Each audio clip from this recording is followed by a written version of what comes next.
What is up, guys? Zach Ginn here. We are live. Rick in here. And, I'm live. And we're here to share with you exactly how to start wholesaling six-figure deals in wholesaling real estate. This is an exciting thing. Basically, like all you really got to know is in today's video, we're going to share with you exactly how to do 100,000 plus margin deals. Not how to make 100K, how to make 100K per deal. I'm excited about this one. I'm jacked up. My favorite way to make money. And guys, it's 100K plus a deal. We're going to show you exactly how to do it today and how to get it going. So guys, let's get it going, guys. So do me one huge favor, guys. Before we get into it, please, guys, do me one big favor. Smash that like button, hit that subscribe button, and let's get it, guys. This is Thursday, so people in the wholesaling house for a mastermind, of course, they get to talk to us. But most importantly, we're going to talk about doing six-figure deals in wholesaling. So guys, let's cue the intro. Let's get the people going and let's learn some wholesaling real estate. Let's go. Woo!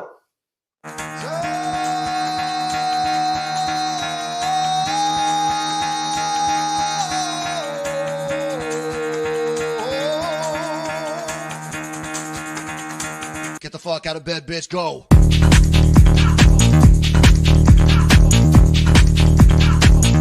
Get up, and then they got go.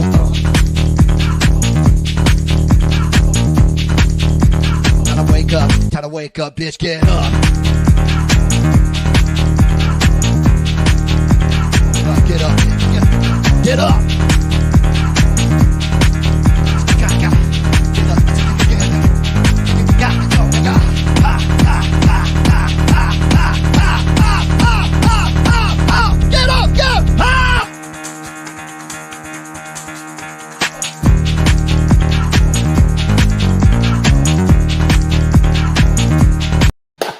Oh yeah, let's get it. I love it, man. Woo! My favorite video. It's my favorite video too. I don't know how that video doesn't jack you up, get you ready, just get excited about this wholesaling real estate business and share exactly how to get into it. So let's kind of talk about it right now. You know, how do you do six-figure deals in wholesaling real estate? Because I mean, this last year we started doing a bunch and now it's getting insane that we're doing deals that are over $100,000 in pure margins and pure profit for wholesaling. And from wholesaling, guys. I'm telling you. I mean, straight up wholesaling. It's crazy. And what I want to share with you guys is, I think a lot of people, when it comes to doing a six-figure margin deal, their biggest issue is a mindset thing, right? They think, you know, the most I can make is 30K on a deal. When in reality, that's just a limiting belief in your mind. Correct. I think Tony Robbins talks about this all the time, but for a lot of people, it's a limiting belief. Oh, I can't do 100K for a deal. I can't do this.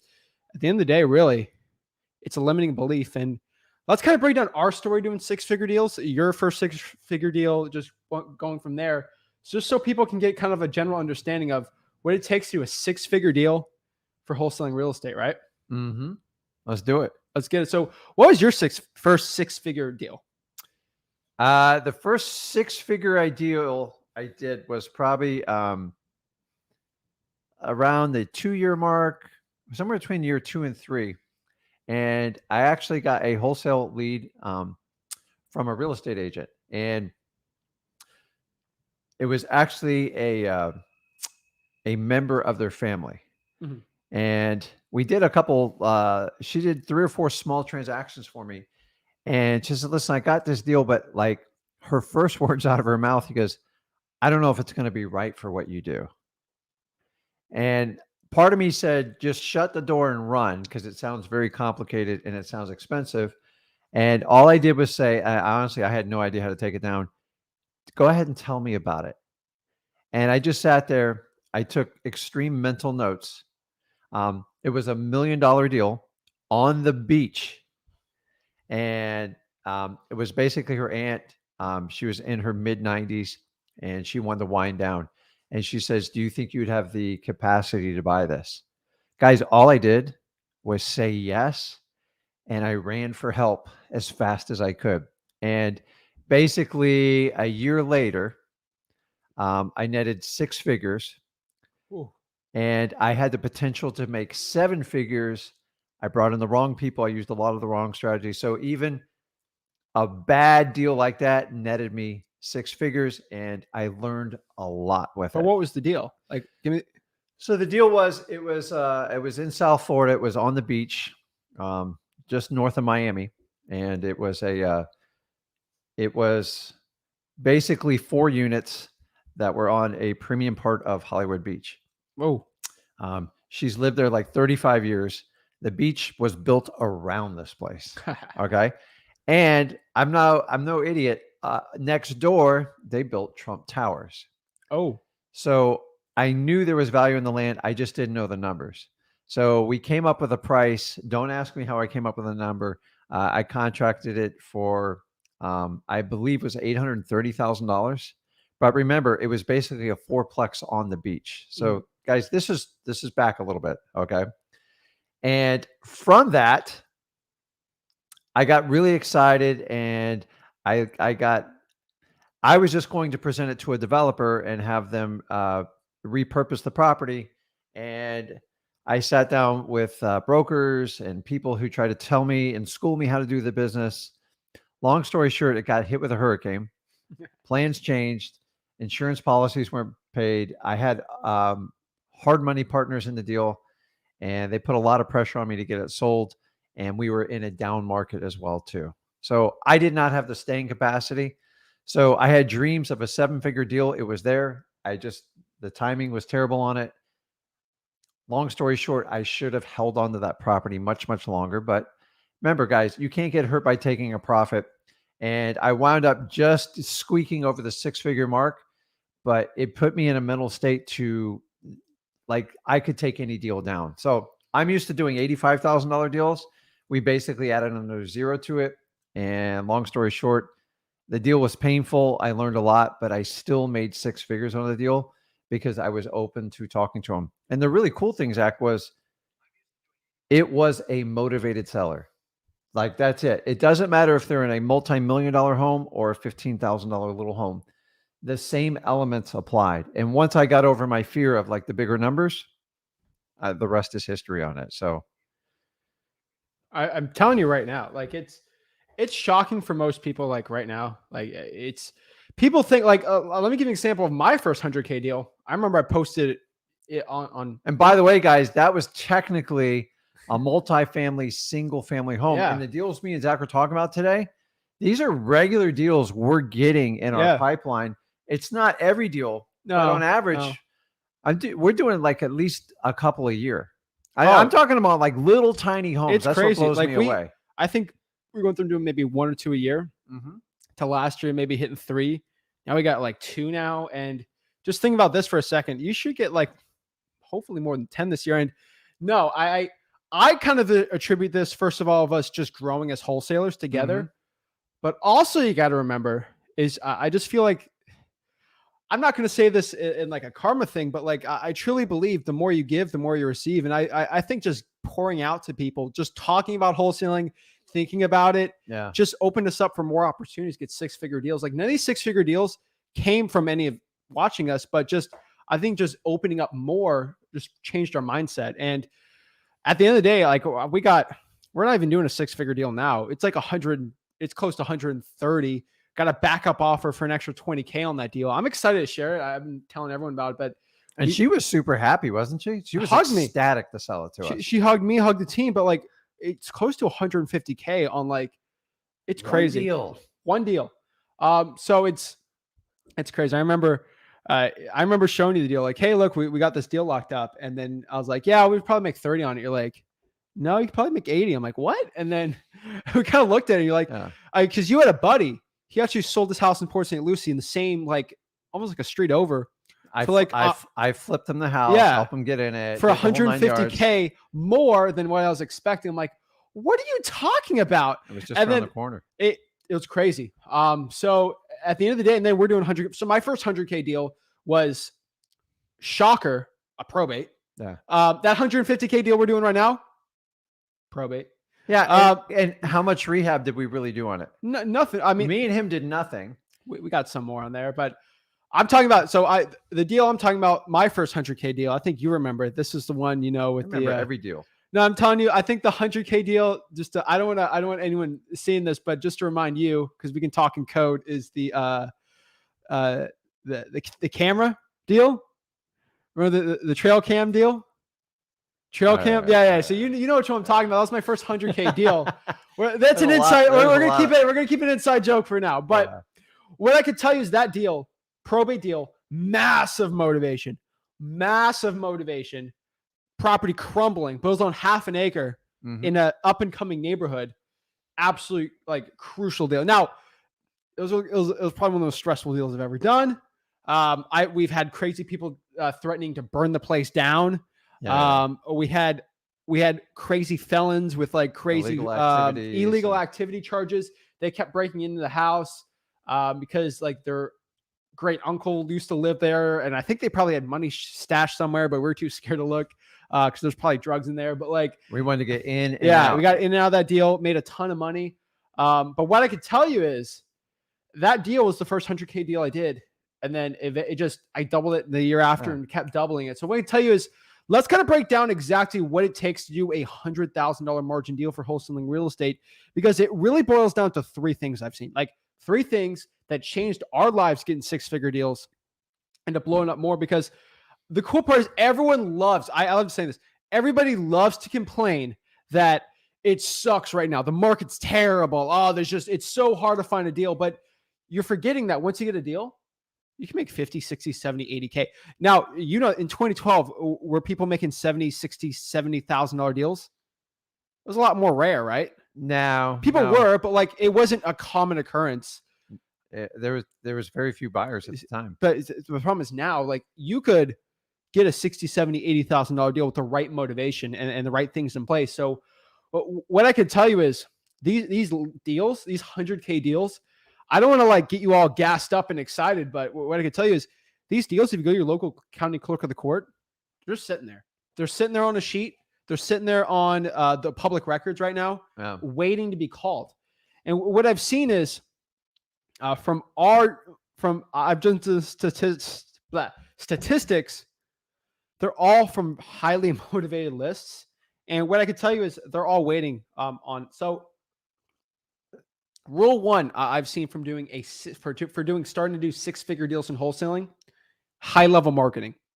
That is number one, like numero uno, high-level marketing. What is this? Not that now you might think, oh, Zach, does that mean I'm spending $20K a month in direct mail? No. When I say high-level marketing, this is very niched, very like sniper approach marketing. This is not sending 20,000 mailers out hoping to get like a deal out of that. That's like the wide net approach. I'm talking like, hey, let's get a VA, scraping all the motivated data, and then scraping even more and finding these people. And then we put them on a list and we go hit them up like a sniper approach. We used to have a term when I started out in wholesaling. I'm going to show my age. We called it guerrilla marketing. Guerrilla marketing, yeah. You get out because the guerrilla comes from like a military term where like you'd send guerrilla you'd send a pack of 20 guys out to do what 500 guys could do. Yeah. And they were the most laser like guerrilla warfare. Exactly. Not the animal. Okay. So everybody thinks it's the animal. It's not. It's like it's a military term, I believe. Oh, right? I've done my research on guerrilla and warfare. So you send 20 men out to do the work of what 500, and they have the appearance of 500. This is the exact same thing we're talking. This isn't a money thing. I'm telling you right now. It's just homing. In the beginning, I couldn't do this. How do you think? No. Just for example, I mean, I love studying history, military history. A lot of that is like how the Americans won the Revolutionary War. Exactly. You know, like, of course, like you don't have the advantage, but like it's how we're going to win the wholesaling war. That's how we win the war against the gurus. But like they knew the woods there in the New England. Like they could hide in the woods, attack, hide back in. There's nothing you could really have done. You do the same thing here. I love military history. I can attribute to wholesaling. I attribute sports to wholesaling, everything. But what I can tell you is high-level sniper-type marketing is going to be really important. And I think something that no one really talks about at all. Like this is a must. Like high-level marketing is a must. To get a six-figure deal, there has to be three things. Number one, high-level marketing. This isn't going to be sometimes code violation list, but there's 50 wholesalers. You're not going to do it. Really, when I say high-level marketing is you got to get to the person, get to the seller that like no other wholesaler is getting to. Next year is elite acquisitions.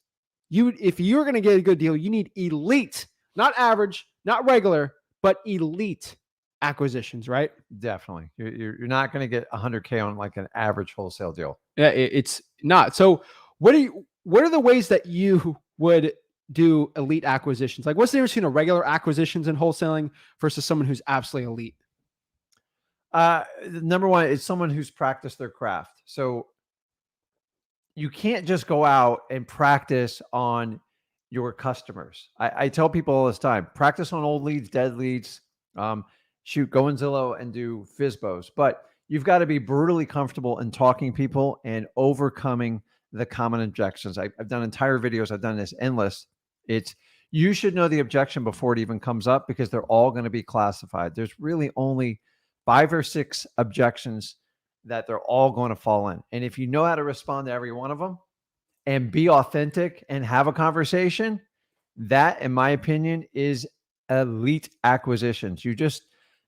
And you have to be a really good listener and just build rapport. Once you know the problem, 9 times out of 10, it actually has nothing to do with the real estate. It has to do with their personal history, usually with the family. And once you get the truth to the problem, you now as a wholesaler can go in and offer them a transparent solution and make it work. Because I find that most motivated sellers on these type of acquisitions, if you can solve a problem and put them at ease, they're extremely open on negotiations and price. And honestly, it's rarely a negotiation. It just winds up being an agreement.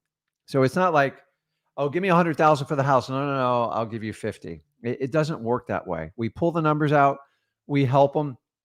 And honestly, when I walk out of there, you can send 3 or 4 other wholesalers in there. This is when I did it, my 7 years. They always said at the end of it, like, Rick, listen, you weren't the best offer, but we feel you're being brutally honest with us and we like you and we like what you stand for. And we want to just do a deal with you. And I've had people like, hey, Rick, are you going to make me an offer on it? I'm like, all right. So it comes down to just being who you are, striking up a conversation and just listening to people and coming up with a solution. And the more you guys do this, the better you'll come. I've been doing this 20 years now, and that's how I've kind of taught him. And you get better each year. So I didn't make 6K profits when I first started, but now they're on a regular basis. And we're going through the 3 things that we do to put these types of deals together through wholesaling. And here's another thing people like don't talk about at all, like when it comes to lead acquisitions, but like we scream about it. You know, people sell like a elite acquisitions course to learn it. Like, here's the thing that, like, to be an elite acquisitions person, you got to think you're like this big, sexy, like, acquisitions person. I mean, it's just I think you showed me one of the captains of Jordan Belford's ship. I think we meet him yesterday? Yeah, last night. Yeah, we met with the captain of Jordan Belford's ship yesterday. I had some stories. That was and fun. I will tell you, I was blown away. That movie was pretty accurate. Oh, there's a whole nother level to it. I found out last night, but it's you're getting me on a tailspin on that. No, I just speaking of that really quick, but like, I think something really interesting is like people think that's your acquisition. The elite acquisitions people, this is not sexy for wholesaling, but it's the darn truth. Yeah. Caring about somebody, actually showing empathy, caring, and a really good listener. You guys think you come in with like this slick script and just mow people over?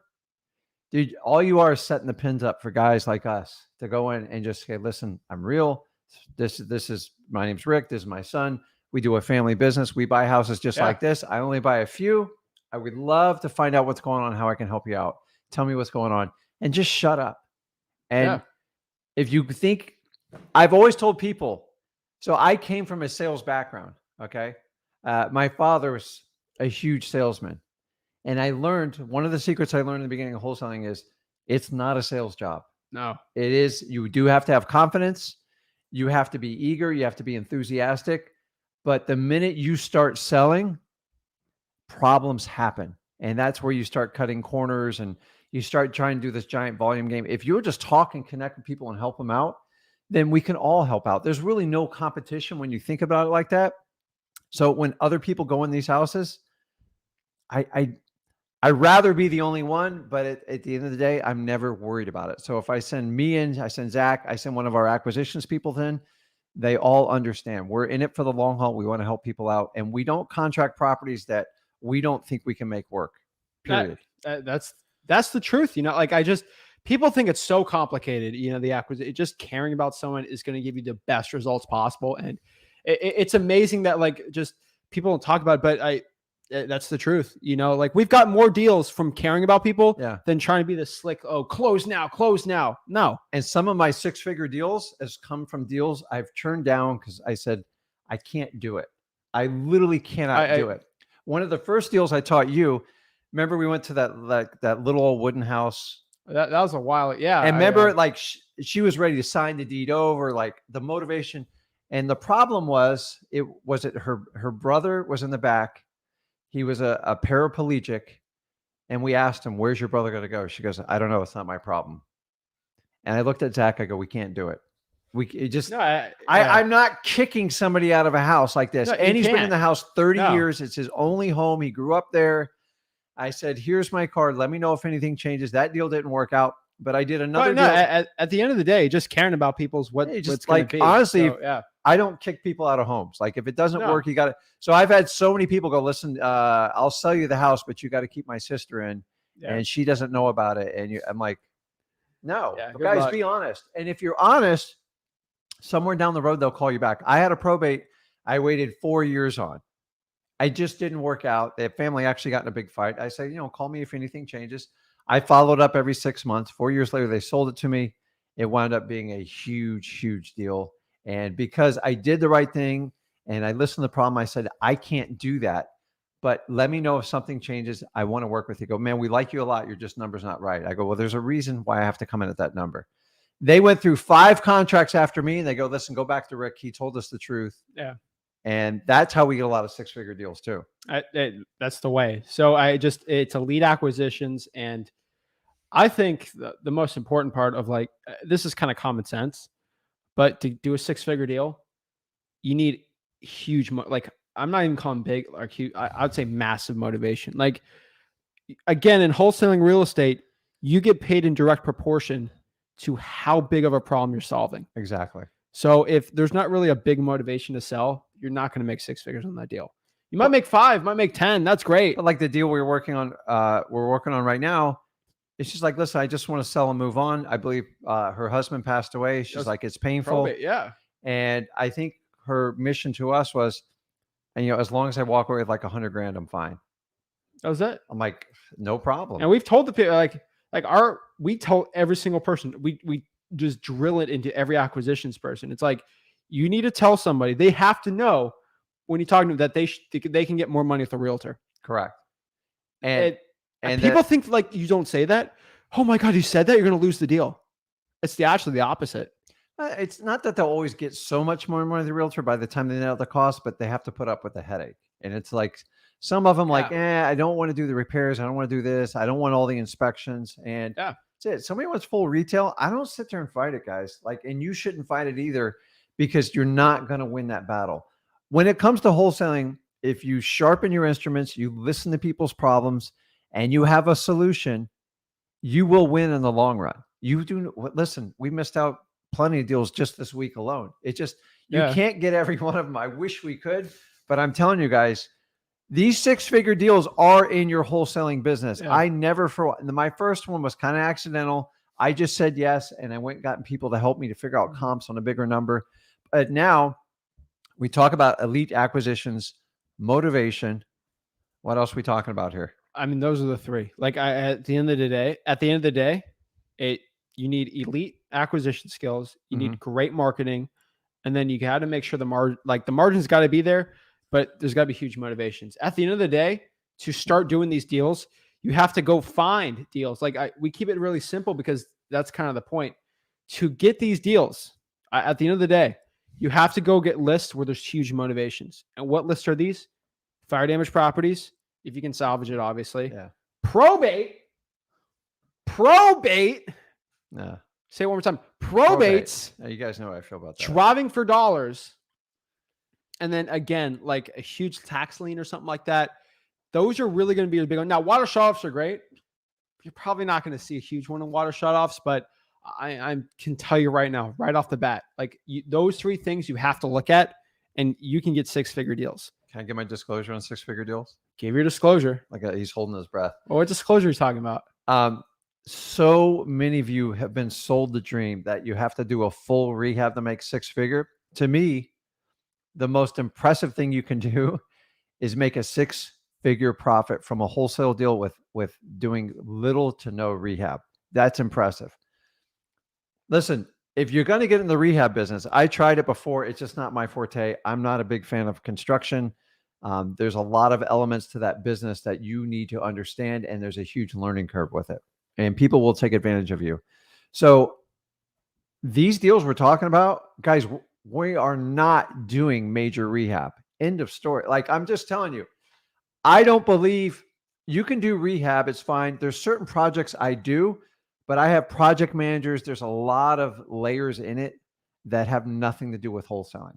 So wholesaling will bring us to that deal, but I'm talking about deals you find through wholesaling, through your marketing, guerrilla marketing tactics. You get elite acquisitions, and now you have a deal. And I like to cherry pick my deals, the ones I'm going to wholesale. And then we start looking at the comps. We work with our brokerage to go, hey, I think we can get this. And 9 times out of 10, they go, if you could just paint it and put appliances in it and get the smell out of it, I think we could have a wide open bidding war.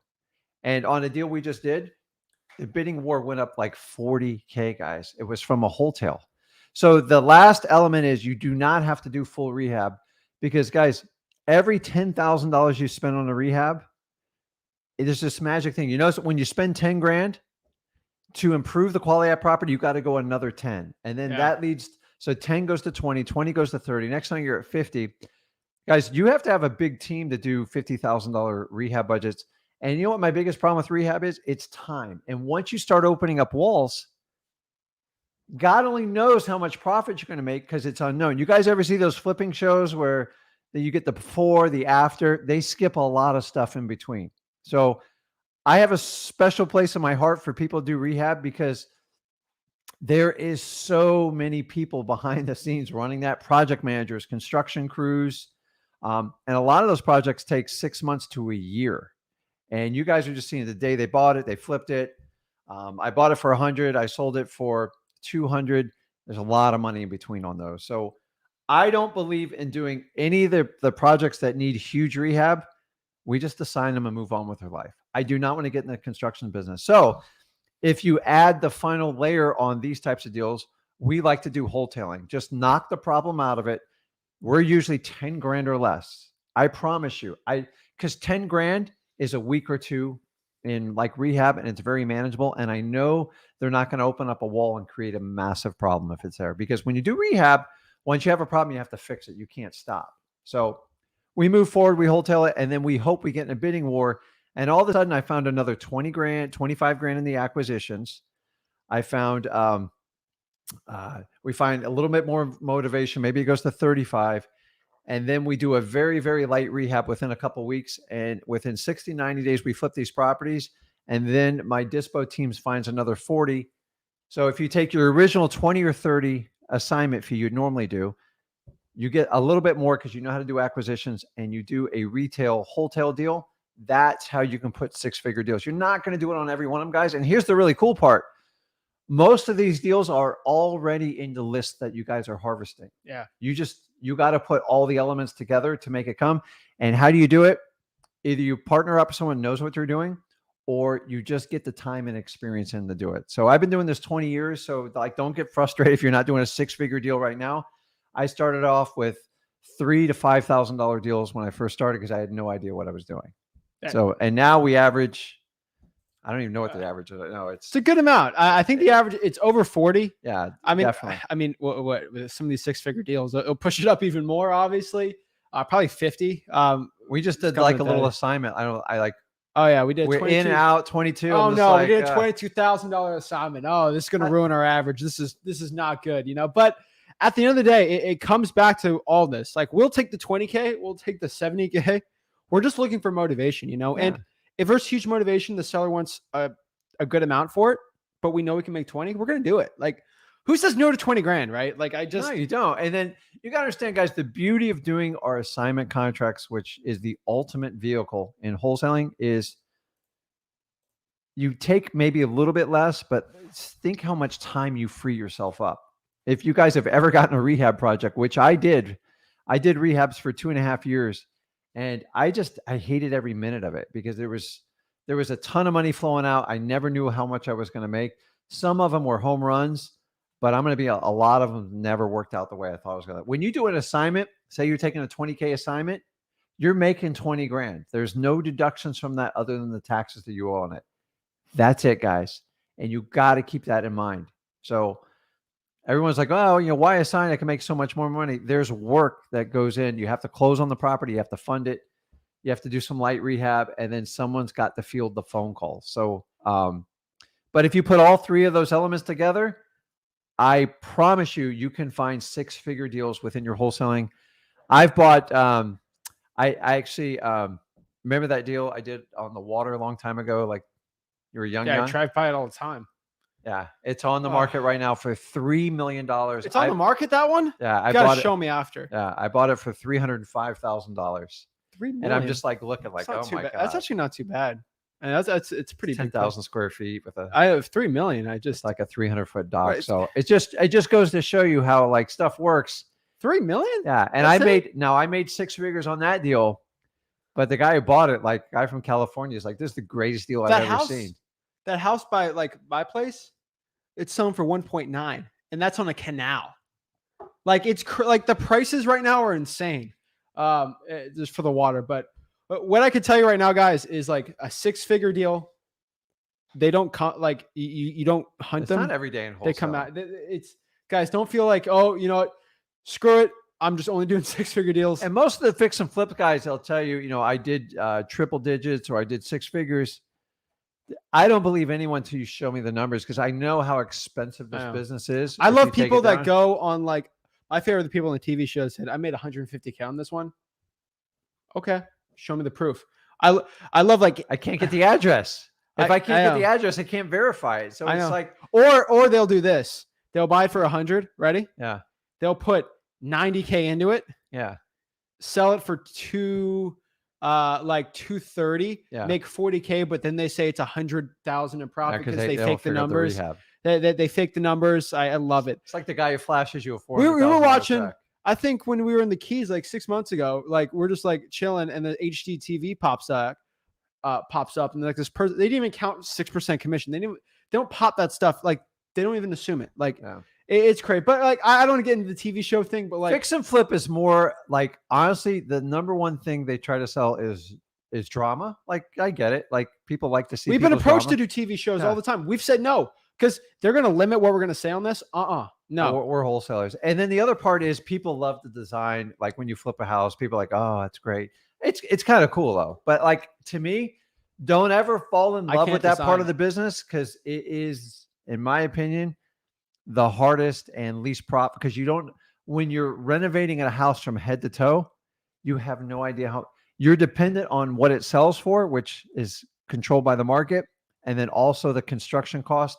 And a lot of these houses are neglected. You've got termites in them. You've got damaged walls. And let me tell you, when your contract comes out and goes, it's going to be an extra 50K. We got an issue with the foundation. You're just like, oh my God, like there went all my profit. Now I'm working for free. And I've had that happen to me. And it is the worst feeling. You are, a lot of times, unless you have huge margins, you're gambling. And then also, I'm not in the construction business. He's not in the construction business.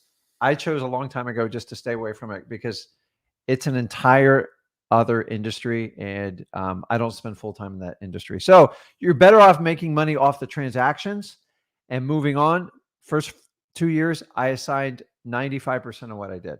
Now it's a much different ratio. It's a different. We have a different business than most people, obviously. Yeah, so 20 years. So I can tell you guys right now, those are the keys to do 6-figure deals in real estate wholesaling. I can tell you right now, that is how you do it. So guys, let's get in the portion where we talk to people. Let's get into some questions. Let's get it going. I see some people on. We always get asked this like so many stinking times. Like, Zach, how do I get on these one-on-one calls with you? It makes no sense. You have to go. Huh? How do you? You go to Wholesaling Houses for Real. I'm going to tell you right now. So everyone else, how do you get the link? Let me show you. We ask the people who hop on here, but like, let me go share my screen real quick, and then we'll get into questions. But like, boom, Wholesaling Houses for Real Facebook group. We got 3 rules: no gurus, no selling, just value. If you're a guru, guess what? You know what happens if you're a guru? I don't know. Tell me. We kick you out of the group, and then you complain that we kicked you out of the group to everybody. But like, we don't go in other people's groups and. Yeah, but if you go out here try to sell your $10,000 course, I'm going to kick you out. Well, that's the problem, because there's no selling. Yeah. You just provide value. So guys, you're in the group here.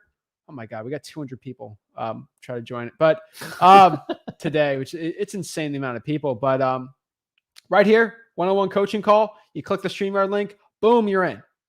It's like how do I find the link? Boom, it's right there. Yeah. You can't miss it. So I'm telling you right now. I would miss it. I probably wouldn't find it for full disclosure. If you want to find it, you'll find it. So guys, Wholesaling Houses for Real. Join the Mastermind. It is one of the biggest. Can you do it like touch screen? What do you mean? If I touch the screen on my computer, it depends. Yeah. If you touch it, it'll pop you in. So let's get it. So let's answer some questions here. We got Brian. Happy Thursday, Wholesale Freaks. Let's go. Brian's out here in Louisiana. He's in a great market. Shout out to Brian. He was talking. I was hearing him talk about. Brian.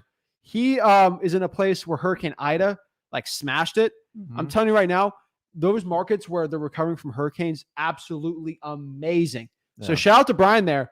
One big city, Brian, is like Beaumont, Texas, which is, a state over, obviously, but that's like a decent city that got crushed by a hurricane. So many great wholesaling. Because, Brian, like when there's a hurricane that hits in our market, we have deals for years. Roof problems. I could tell you stories. Oh my gosh. So obviously, Brian, when you look, you got to just know that every house probably has a big issue. Texas went through that whole flooding thing during that one hurricane. Yeah, but like he's in Louisiana, it's like right there. So I'm telling you, Brian, like you got this. I think he's waiting for his internet to get set up. But guys, know the guru remembers these people. I remember everyone. Jeff out here in California. Jeff, pre-foreclosure deal in July last year, net is 125.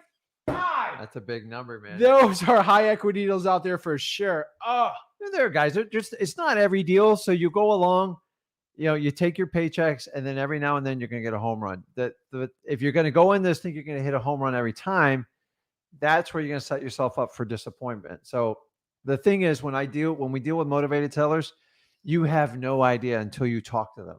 So the more people you can talk with and connect with, I don't care if you're doing cold calling, SMS texting, RVM, mailing, door knocking.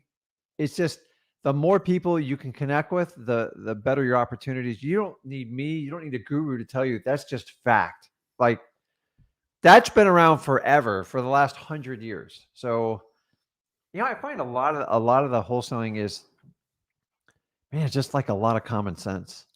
If people would just follow, what you need to do is find someone that you like how they operate. They have a proven business model. And if you can duplicate it, and then you can turn it into your own. I don't need you to be me. I don't need you to be Zach. I don't need you to be anyone else other than you. So you don't have to wear a special wear of tuna shoes. You don't have to wear a jacket.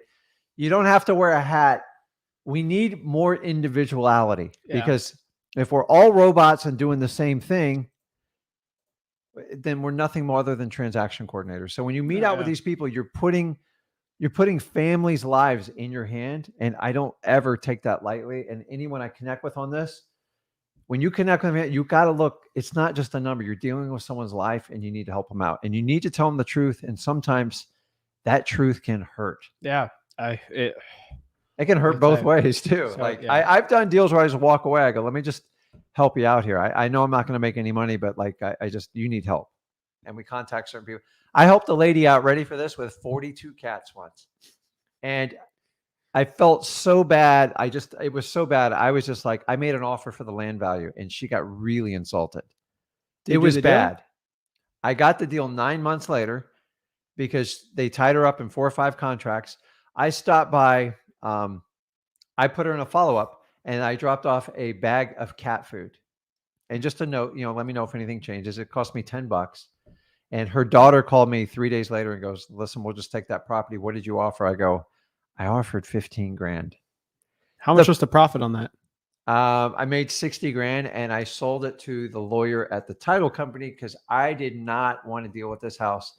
If you guys have ever walked in a house that's got no carpet and there's cat urine everywhere, I just showed you a picture. Hard problem. So the picture of the bathroom that, Yeah, it was bad. oh my gosh. The house is so bad. Like my eyes were burning.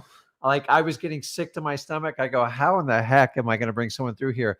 So I brought the title work to the title company, and there was a lawyer that I've done some other business. He goes, I'll take it.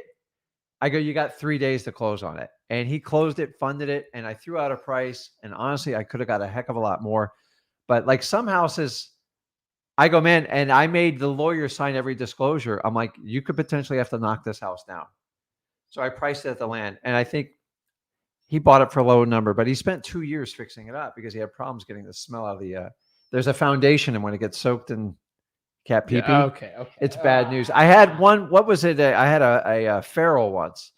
I had a problem property with that, and I did a subject to, and I had nothing but problems with it after that. So sometimes you can't always fix the problem in these houses, so you have to price them. So I figured at the land value, I could never get hurt. True. And I found out actually I could sell it for more than I thought, but like I don't want to take on someone else's problem and be stuck with it. And you guys got to understand the wholesale. That's why we wholesale, right? That's why you wholesale. You got to have the right price to make the problem go away. And you guys have the skill sets to find the people to attract to these types of properties. The problem is if you pay too much for the property, you do not have options. Yeah. So I always tell people, oh, I'm having a problem with the property. I guarantee you 90% of the time you paid too much for it because you didn't want to have that difficult conversation and you didn't spend the time connecting and building the rapport. Exactly. So, Julian says, woo! Got a Ric Flair woo. I like the dog with the party hat. I love it. It's cute. Should put that on our dog. Corey says, I feel like wholetailing is the key. I agree. Wholetailing is a huge key. What's up, Mark? Fortnite highlights? All right. Glad to see you. Shout out to RK. RK's out here always commenting. I've seen the name. RK's out here always providing value. So shout out to RK. What's up, RK? Shout out to him. He's always out here. Aaron, too. Aaron says, can you wholesale houses in nicer area? I'm telling you right now. No limits. No limits. Like that $150,000 deal we're doing right now. Bought it for like 180-ish, selling it for 350. Mm-hmm. I would say that's a nicer area. That's not like a rough area. Everyone saw I did the live on those, how to wholesale in low ARVs. That was rough. This is a nice area. You do really well.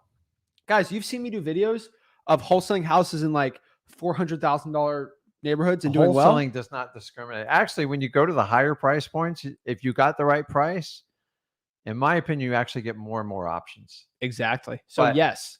Yeah. I mean, they're a little bit few and farther between, but they exist. Trust me.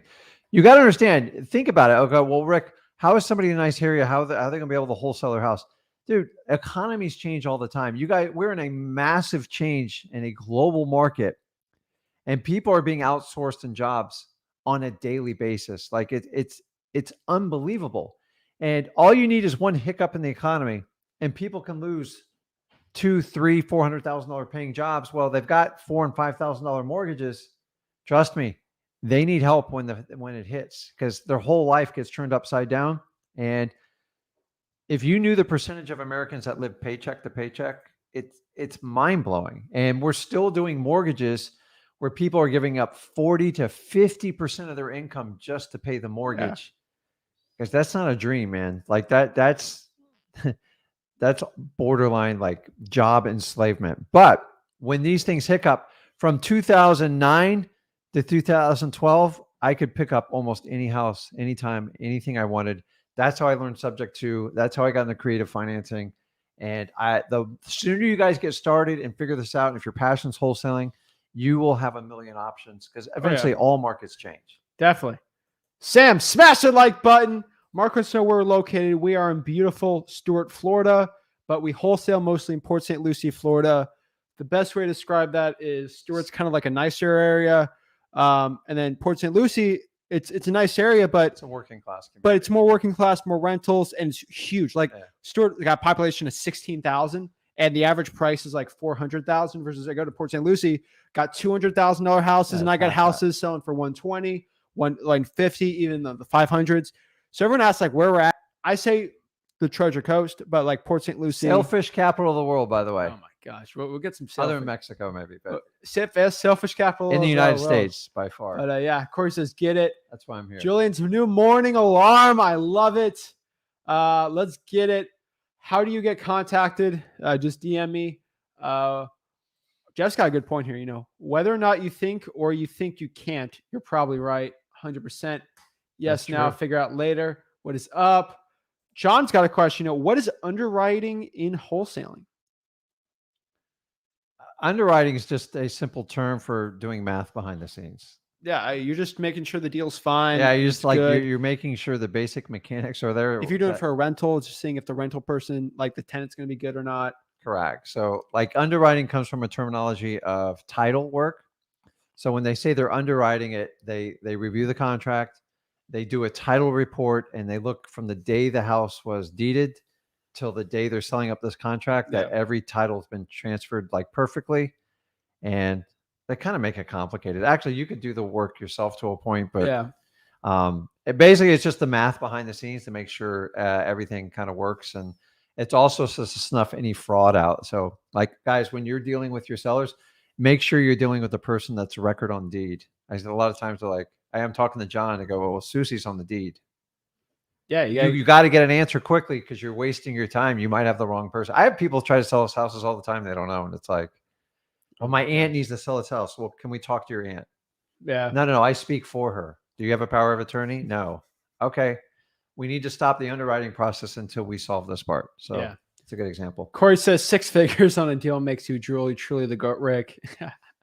I agree. 20 years though, Corey. I didn't do it overnight though. I'm telling you that right now, but it's if you take kind of the 3 elements and put them together, it adds up quick. So we kind of have a perfect market for it right now, but this has been around since I started back in 2002. Yeah. I just didn't know how to do it. What contract should I use to hire Dispo and acquisitions manager? Just an NDA, obviously, and then just they're technically don't work for they work for you, but they're 1099 employees. So just to understand that. Brandon says, Zach, how do you ask the 4-pillar questions without sounding like a robot on the phone? The 4-pillar questions, if you don't know, is motivation, condition, time frame, price. I just spit this out really quick. Motivation. Hey, Mr. Seller, why were you thinking about selling the property? Or why would you be considering even selling it? Condition. Hey, can you tell me a little bit about the property? Flooring, AC, how's the roof? Next here is time frame. Hey, in the perfect world, like when are you going to look to sell the property? Like what's a good time frame for it? And then lastly is price. How much do you need to get out of the property? Do you see how I said need versus want? Completely different things. And Brandon, understand the order of that of the 4 pillars there. I usually let the customer dictate it. Like I'm not like, hold on, wait a minute. I didn't get to the price yet. You need to tell me the condition. Sometimes they'll jump you around a little bit. It's fluid. It can be you have to be fluid. Sometimes condition goes before motivation, right? Yeah. So what you want to do is, okay, you want to memorize and understand. And so think back in school. Did you ever memorize the multiplication tables? I don't know. So like I was a terrible student. Oh my God. But did you ever memorize like your points for a test? Like you just try to do the photo, but like you never really learned it. You're holding it there temporary. And when you're done with that test, you are going to forget it all. I think everybody that took a realtor's exam did that. Pretty much. But what happens is you have to like believe and understand the 4 core areas of what you need to get from a motivated seller to put a deal together. And if you know, okay, he covered those 3, but wait a minute, I missed this. You can have a conversation. It's when you drill them off of a sheet of paper. Like I get sales calls all the time. I'm like, the minute I throw them off, they get all rattled and like freaked out. Like you don't want a teleprompter. You don't want a script. You want to be able to go, okay, hey, can you tell me about the condition? And this will, if you know the 4 things, it's just easy to check. So if instead of having a script, you can have the 4 pillars and just check off each box as they say them, like draw a line through it and just kind of keep going. People know when you are like robot. And the other deal, Brandon, is to avoid sounding like a robot. Practice. Just practice. Who's the Philadelphia Sixers guys? We're talking about practice, man. We're talking about practice. I love that one. We're talking about practice, man. SK Film says the goat and the baby goat. Uh-oh. I'll take that. Greatest of all time. That's up for the people to decide. So let's get some people on. Let's sort of talk. Let's do it. Let's see it. Hola, ¿cómo estás, mi amigo? Oh, he's got the Salt Life shirt. He's sucking up to me. Oh yeah. You're muted, man. Hola, amigo. ¿Cómo has estado? Uh-oh. That's He's all I bilingual, got. too. He is bilingual. Dylan does speak Spanish. Oh, that's right. I forgot. Remember, he ran off to Dominican Republic because he didn't want Yeah, to deal with man, the you contract he remember. signed. Yo empecé estudiando español hace 4 años, entonces puedo tener una conversación con ustedes en español. Good Es Lord. mi He idioma did something segunda. for a certain amount of years. That's Yeah, all I yeah. know. That's another time, No, another story. Zach, your memory is unreal, man. I wish I had that thing. That is I fantastic. think it's amazing when people can speak multiple languages. I know. I blame my I got parents. a good memory, but I didn't get it from you. Well, I didn't know how to speak any other language. Well, not just the memory, man. I spoke English and wholesaling. I taught you both. Dude, learning another language is so much just memorization. I mean, that's your strong suit. know. You'd be able to pick up Spanish so quickly. But isn't it amazing as a child can just pick up Spanish just listening to his family talk about it? It's all and developing then it. you get a grown adult. But the reality, Dylan, if somebody truly wants to learn Spanish, like saying you're marrying someone that speaks another language and you're committed to make it work, they make it happen, right? And then if you just want to casually learn it, you're doomed. Yeah. You're doomed. Well, It's just too hard. Here's the thing. You really have to be committed. I tried for 5 years. I bought Rosetta Stone, $500 CD courses, 5 years. Literally every New Year's, it was my resolution. I'd study for a month. I'd give up. A couple of weeks, give up. Maybe a couple of months, give up. And it wasn't until I was about 25 and I literally said, I am designing my life around this goal. And then everything else I will fit into it if I can. If I can go to the gym, if I can make time for friends, but I am doing this goal, I'm accomplishing this goal, and that is my main focus. And that was the only way that I was able to do it. Well, kudos to you because I got a couple one-liners. Have you seen the similarities between that and wholesaling? The difference between I need it's to actually wholesale good. versus I want to, or that'd be kind of cool to wholesale. Yeah, when you're committed, you like. I'm not telling people to quit their job and run the bridge, but like, I took 4 years of Spanish in high school, and I still like como estás, muy bien. I took Spanish in high school too. The whole time was saying, I'll never learn this. This is the dumbest thing. Why the heck are they making us take this language?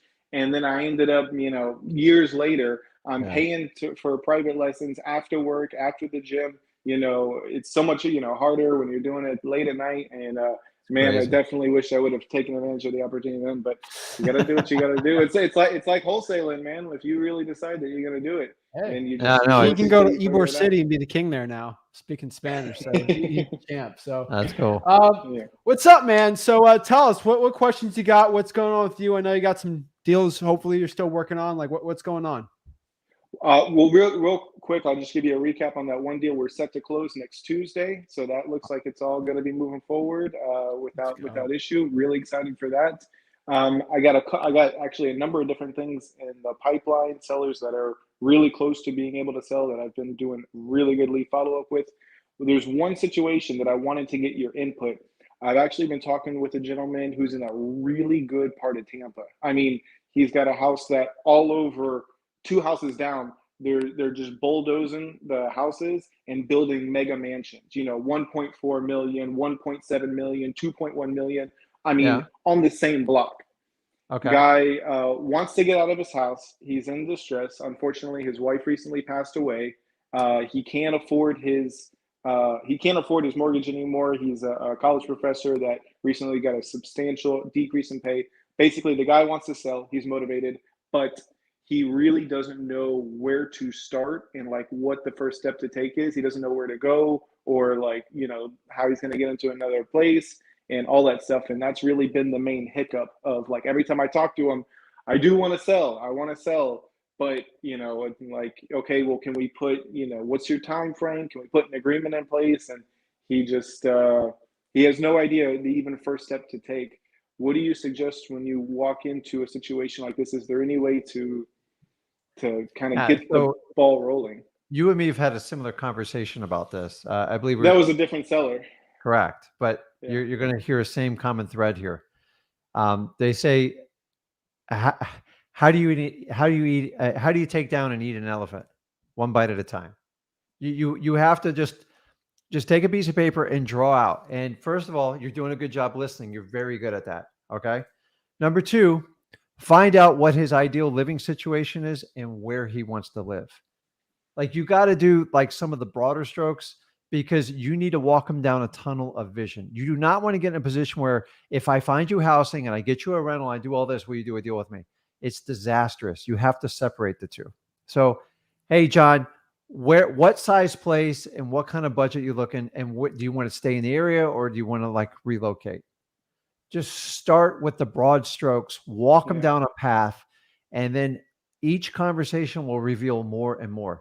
You ever sat down with someone in the beginning, they don't really tell you everything because they're embarrassed, but as they get to know you and they know you're trying to help them, and Dylan, you're easy to talk to, and you need to use that's your skill set and take advantage. You're not going to get every answer in one shot. We all want it. I'm just telling you, small bite steps. Where do you want to go? What's your budget? Would a rental simplify your life? That's it. And then you can bring in other people to help, realtors, people like kind of help them locate. But honestly, guys, on a motivated seller, if they don't have an idea where they're going, you are a long way from buying their house. Think about it. Would you sell your house and have no place to go? No. He's not going to do the same either. So just start with a simple conversation like I just showed you, and you will make progress. Townhouse near Dade City. He wants to walk away with $275,000, and there's plenty of money in the deal to be able to pay off his mortgage and give him what he wants to walk away with. And so that's where I'm at. So so once I gather that information, and I've gathered that, I've been doing lead follow-up since early November with the guy. What would you? Okay, so now I've accumulated the information that you were suggesting. Okay. Now, are you saying to like take it to a realtor or try to connect him with a realtor? No, I would only use a realtor to help him if he had to relocate to another area or like get a rental. Okay. I made this mistake a long time ago where like they go, hey, Rick, if you can help me buy another house or rent an apartment and get it by this time, I'll give you the deal. And I said, yeah, huge mistake. Because in like this market, you know, some of the challenges with rentals, I find a lot of times some people, they get rental shock. They find out the rent's actually more than their mortgage. And they're like, they're going to be in a worse position. And you got to kind of separate yourself a little bit from that, but you point them in the direction, because then you're just going to wind up being a realtor. And we didn't get into doing that on the realtor. You have to walk them through the steps because you've already built rapport. It sounds like he wants to do a deal with you. Sounds like there's plenty of meat on the bones to make it work. So I wouldn't be worrying about like how you're going to flip it and sell this thing. You've got to get them to the contract phase, and you're still a ways away from that. So you just kind of, just like little meetings. So are you meeting with them physically or virtually? The next time that I talk to him, I want to meet with them. We're supposed to meet with him today, and then he wasn't able to do it yet. So remember, guys, when you meet with someone, if you have the ability to physically meet with them, this is the fastest path of I've never done a six-figure deal without meeting someone belly to belly, at least myself, Zach, or somebody on our team. So why is that important? Because 70% of communication is nonverbal. Dude, I can look at you right now and kind of read like what you're thinking, look in your eyes, and I'm not even in front of you, but only because we have the visual of your eyes, but there's a lot I can't see. So I always take cues. Also, when you go to the house, there's a million clues there. It's like a treasure chest of information. So just start with the basics, move forward. And remember, you always have the option anytime, Dylan, you reach out to like me, Zach, with our JV program. I'm happy to partner up, walk you through the whole type of deal. There could be a creative financing opportunity there. We could just find a way to cash it out. There's tons of money to make in these deals, but you got to do that. Like step one, the belly to belly meeting's correct. And just find out the direction he's going to go and where his future is. And when you start seeing like you're helping him guiding, he'll make progress. I can't tell you when he's going to do it, but this is how I treat every one of them. So many people contact to go, well, I want to sell you the house, but like, I don't know where I'm going. And so I have to sit down with my staff and go, okay, you got to kind of help them with their vision. There's a reason they're selling the house. There is a reason. And they know they need to do it. They're just, do you like change, Dylan? To a point. Not when it comes to my housing security. Correct. So we're all creatures of habits. They say the two most stressful things in life are, death. Well, death, of course. Divorce, yeah. Some people put taxes in there because they don't plan. But moving is one of the highest stressful events. Oh yeah. So understand that like nobody likes change. You ever like, I just lived someone for 3 years, and I felt like it was like forever to move. So can you imagine how long has he been in the house for? Since '93.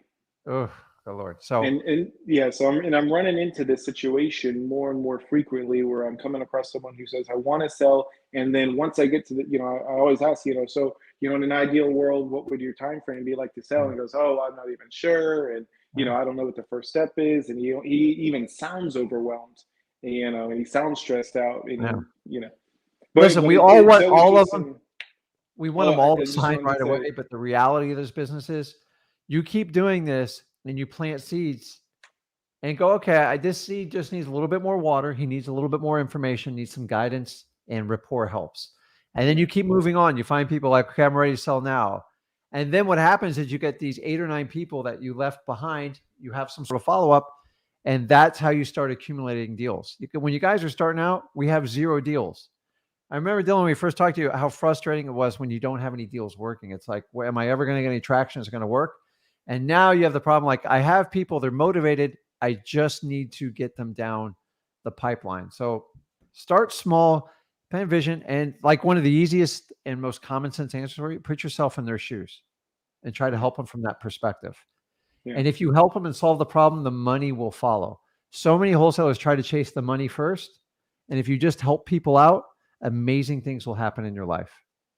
Oh yeah, and that's why every time I get to come on with you guys, it's so nice for a number of different reasons. One of them being like, hey, I know that if I can just help solve this person's problem, there will be a financial reward in it. But the key is none of that's going to matter if I can't figure out a way to help solve this person's problem.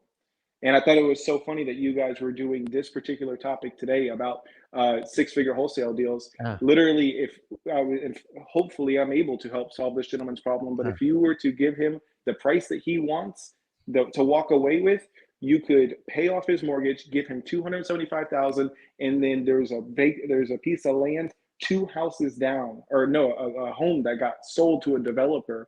You could wholesale this house to that same buyer for $200,000 profit. Give the guy everything he wants and make a $200,000 wholesale fee because they're knocking down these houses and building mega mansions all over this. So, Dylan, the question is, how many hours are you willing to put in this deal to make a $200,000 profit? All of them. As much as it takes, right? Yeah. So many of you guys go, hey, Rick, how many phone calls I got to make before I get like a really good wholesaling deals? And my question is, you're asking the wrong question. How many phone calls are you willing to put up with to get a deal? And they go, listen, until I get one. There you go. That's your answer.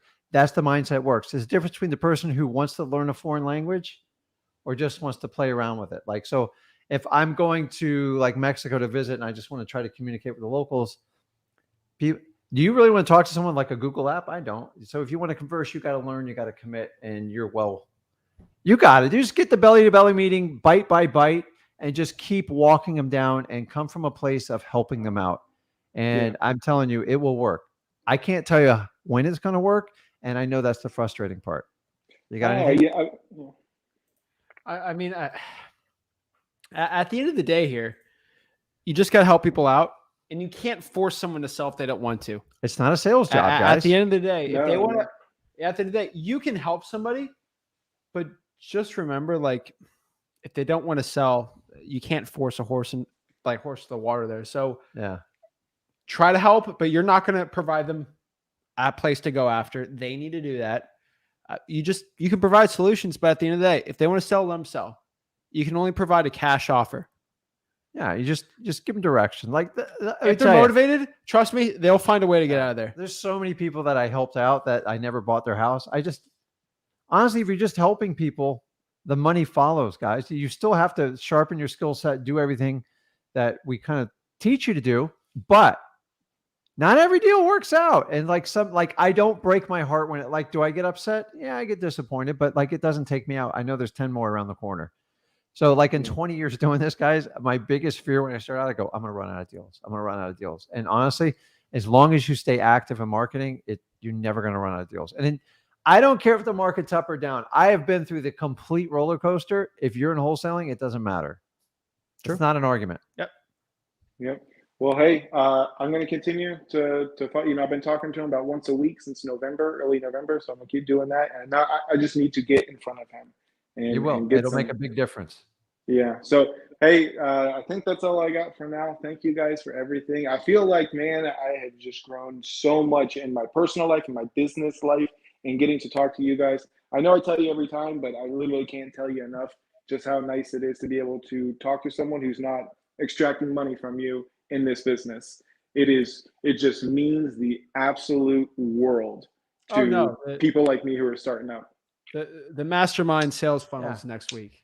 Yeah. That's when we're going to start out. And our philosophy Yeah. with this channel, guys, is the more people, the more we can grow the group, the more I can help and impact people. I've already told people, like, everyone It's service first. So I'm just helping people out. If the money follows, great.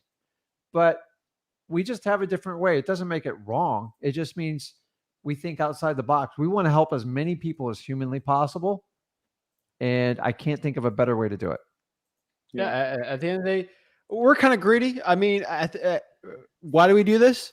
We get sent so many deals. It's disgusting. Like it's great. The Like, idea we make of a ton, the idea of working with people that we communicate. we give our students 10 grand. Yeah. So like, yes, it is free. It's just what you want to do. But Dylan, I really appreciate it. You keep hammering, man. We're Keep it always here to going, help. man.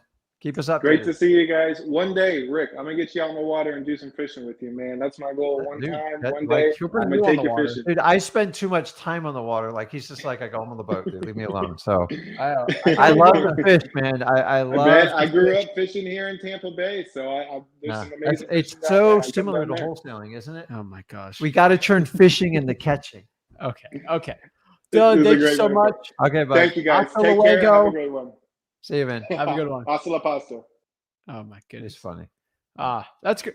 It's really. I know the OGs watching this have seen Dylan's journey from like like he's had some. I Wait, remember back up. Who's OG? original, the original people. I'm talking the people that subscribe to this channel. Okay. I see. I'm thinking the gold Okay. chain. No, you okay. know. I'm talking about the original people that like subscribe to this channel. Like That's when we too much first rap started. in the 90s. Like the original people that subscribed here when had like 100 like people watching Yeah. us. You remember those? You had 100 subscribers. I remember screaming to you like, "Oh my god, we had 100 subscribers!" Right? And I think we're about to flip. There was about to push 25,000, which is Hopefully we get it like today. But like honestly, he'll get it today. But everything we do is organic. We have no paid advertisements. No. Because we feel an organic group is much more useful to us, much more useful to you, and we're able to interact. And it's just a lot of fun what we're doing. Like you can zig, I will zag, and you know what? As long as I can help people out, and honestly, as long as we're helping people out in the community, like who cares how you go about doing it? Like the only reason you care is because it's different. So if you guys are getting value from it, share the feed, hit the smash that like like button, subscribe. Yeah, and that's our feed. That's it, man. It's not much. That's it. And I think we actually, if you look at me and Zach, I think we push the entire industry. Like, oh gosh, look what Zach and Rick's doing. And I'd like to give you full credit. This kid's crazy, so it helps. And I really love this business, but sometimes the frustrations on how you're going to deliver the message and the tools you guys have today, it's absolutely amazing. To me, it's the perfect storm to help out as many people as possible. We're trying to be like Wilt Chamberlain. Wilt Chamberlain. Before Wilt Chamberlain, nobody was like dunking. Didn't he have some other issues? I don't know. I think he was insane. He was never mind. Yeah. Okay. I guess we could.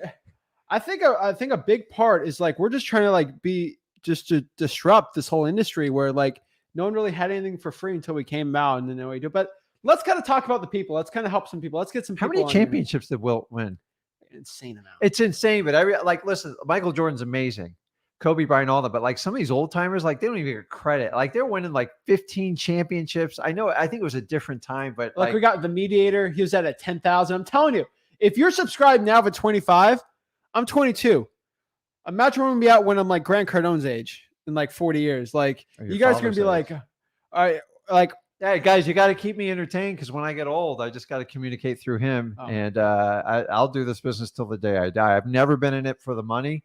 The money's great. I make plenty of money doing it, but like I saw the changes. I saw the handwriting on the wall back in 2014. Well, we can also mention this. Like I just tell everyone, I always tell everybody, we make a ton of money JVing with people.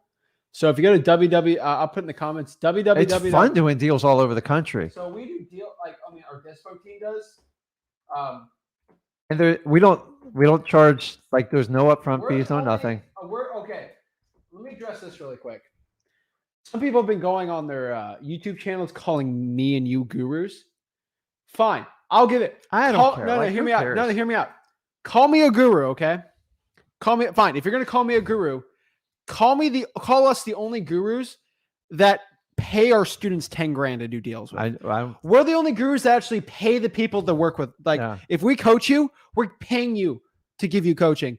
That's the only thing we do. Like, okay, oh, you're a guru? Fine, call me a guru. But I feel like I'm the only guru that's going out here paying. We pay people 10K all the time to do deals with them.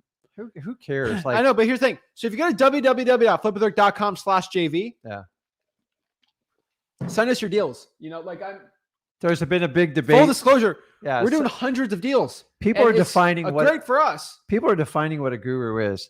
Do you know if you look up the definition of a guru, it's a spiritual or religious type of person. So what I'm saying is, like, a lot of gurus are put like on a pedestal. Like, some deserve it, some don't. Like, I'm not into that debate, but it's like, who cares what a guru is? Like, if you want to listen, you want to pay someone, knock yourself out. I've paid plenty of people, but I'm just telling you, I think times have really changed, and the more people we can impact and help, I think most people do the coaching model. It's because it's what they were taught. And like, that's all that's out there. And like, it's been proven in this industry, there's so many ways to help people out. So what we promote products that we use in our business and pay for ourselves. And we provide instructional. It's use whatever one you like. Who cares? I don't push one thing over the other. I use whatever one. But at the end of the day, guys, I always get asked, what's your play? I would say this. We're not going to say this too much, but behind closed doors with these gurus, they all call us off the chain, even when they say they don't talk to us. Do you know the number one thing they always tell us? Every single one. Yeah, every big guru you're thinking about right now, think about this for a second. Every big guru you're thinking about, they've all talked to us over Zooms and private calls. They're good people. No. What's the only thing they say? What is the one thing that they try to get out when they're doing the Zooms with us? They ask us one thing. That's the one thing. Ready? Rick, what's your real play? Like, why are you doing this? Like, what's the real, like, what are you really doing? I don't. No, I say one thing. Changing this industry. And second, I teach people for free. Mm-hmm. And then we do deals with them. So guys, when I say we do deals, if you go to www.flipwithrick.com/JV, you can submit your deal. My Dispo team will literally handhold you the whole process, and we split the deals with you. I tell you, we make more money JVing with people, and we make more money wholesaling JVing with you guys than by the end of the year, we should be making more money than guru selling courses just by JVing with you guys. It's just a different technique. That's all. Because we do something different. But you don't have to. If you don't want to, don't do it. You don't have to do it. Don't do it. And just like anything else. So I just think it's funny because I find, like, we always talk about, like, be careful, don't follow the crowd. And I decided to do something a little different. A, because I can. And B, we're doing 100K deals. Yeah. And we'll let you guys decide what the best way to do it is. Listen, however you get in wholesaling, knock yourself off. I don't care. Hopefully use what I'll say that. I think wholesaling is a basic skill set that there's no more secrets. Everything's out there on the internet with today's age. And here's the funny part, Zach.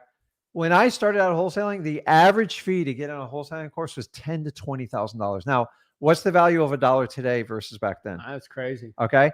What's the average guru course now these days? Yeah, between $3,000 and $7,000. Like, the price has gone down. I don't understand. Why has it gone down? I know. So at the end of the day, it should go up, if anything. I agree. So guys, at the end of the day, we like doing deals with people, and that's what we do. So let's hop some people on to talk. We're going to force everyone to, like, give everything out for free, but they can do what they want. Everybody's got their rights. So it's a free country. Matt, you there? Hello. All right, Matt's on. So let's answer some questions. Let's do it. So Victor Subna says links out. If you just go www.flipwithrick.com/JV, it will be on there. I promise you. Yeah, we got people like here's the thing. I see people charging $30K for a course. It's stupid. Like charging $5K for a course. But here's the thing. For I could just do wholesaling? 10 deals with our subscribers in a month. Yeah. And we could probably make 10K average deal, 20K. What is that? If I do 5 of those, that's 50K a month. That's more than these people are doing selling coaching. And guess what? My Dispo team handles it. I get to pay them. The person who literally couldn't sell that deal because they don't have the dispositions process, boom, we make them like it's awesome. And here's the bigger issue. The reason why we do that at www.flipbook.com/JV, I'll say this really quick, is there's these big companies. Yes, it's kind of sexy that there's these big companies that I'll call them dispositions company. I'm not going to say names, but they'll go out here. You'll submit a deal. They'll find you the cash buyer for you. Here's an interesting part. It's like fishing. Let's give you a fishing example. There you go. Watch out. What are we using for bait? Ready? No, it's like we're on a boat. Okay. Yeah. It's those disposition companies are drugs. So we're not talking about. Let me tell you what I'm talking about. So you're fishing with me on a boat. I go out here. I cast. I use a jig or whatever, and I try to go get and I hook a fish. Yeah. And then I give you the rod. Love and then but here's the problem. Give me another rod. But here's the issue, right? Now you're on a boat by yourself. Yeah. You don't know what to do because that company, that dispositions company, just did the work for you, and now you don't know like what to do, and like that's the whole process.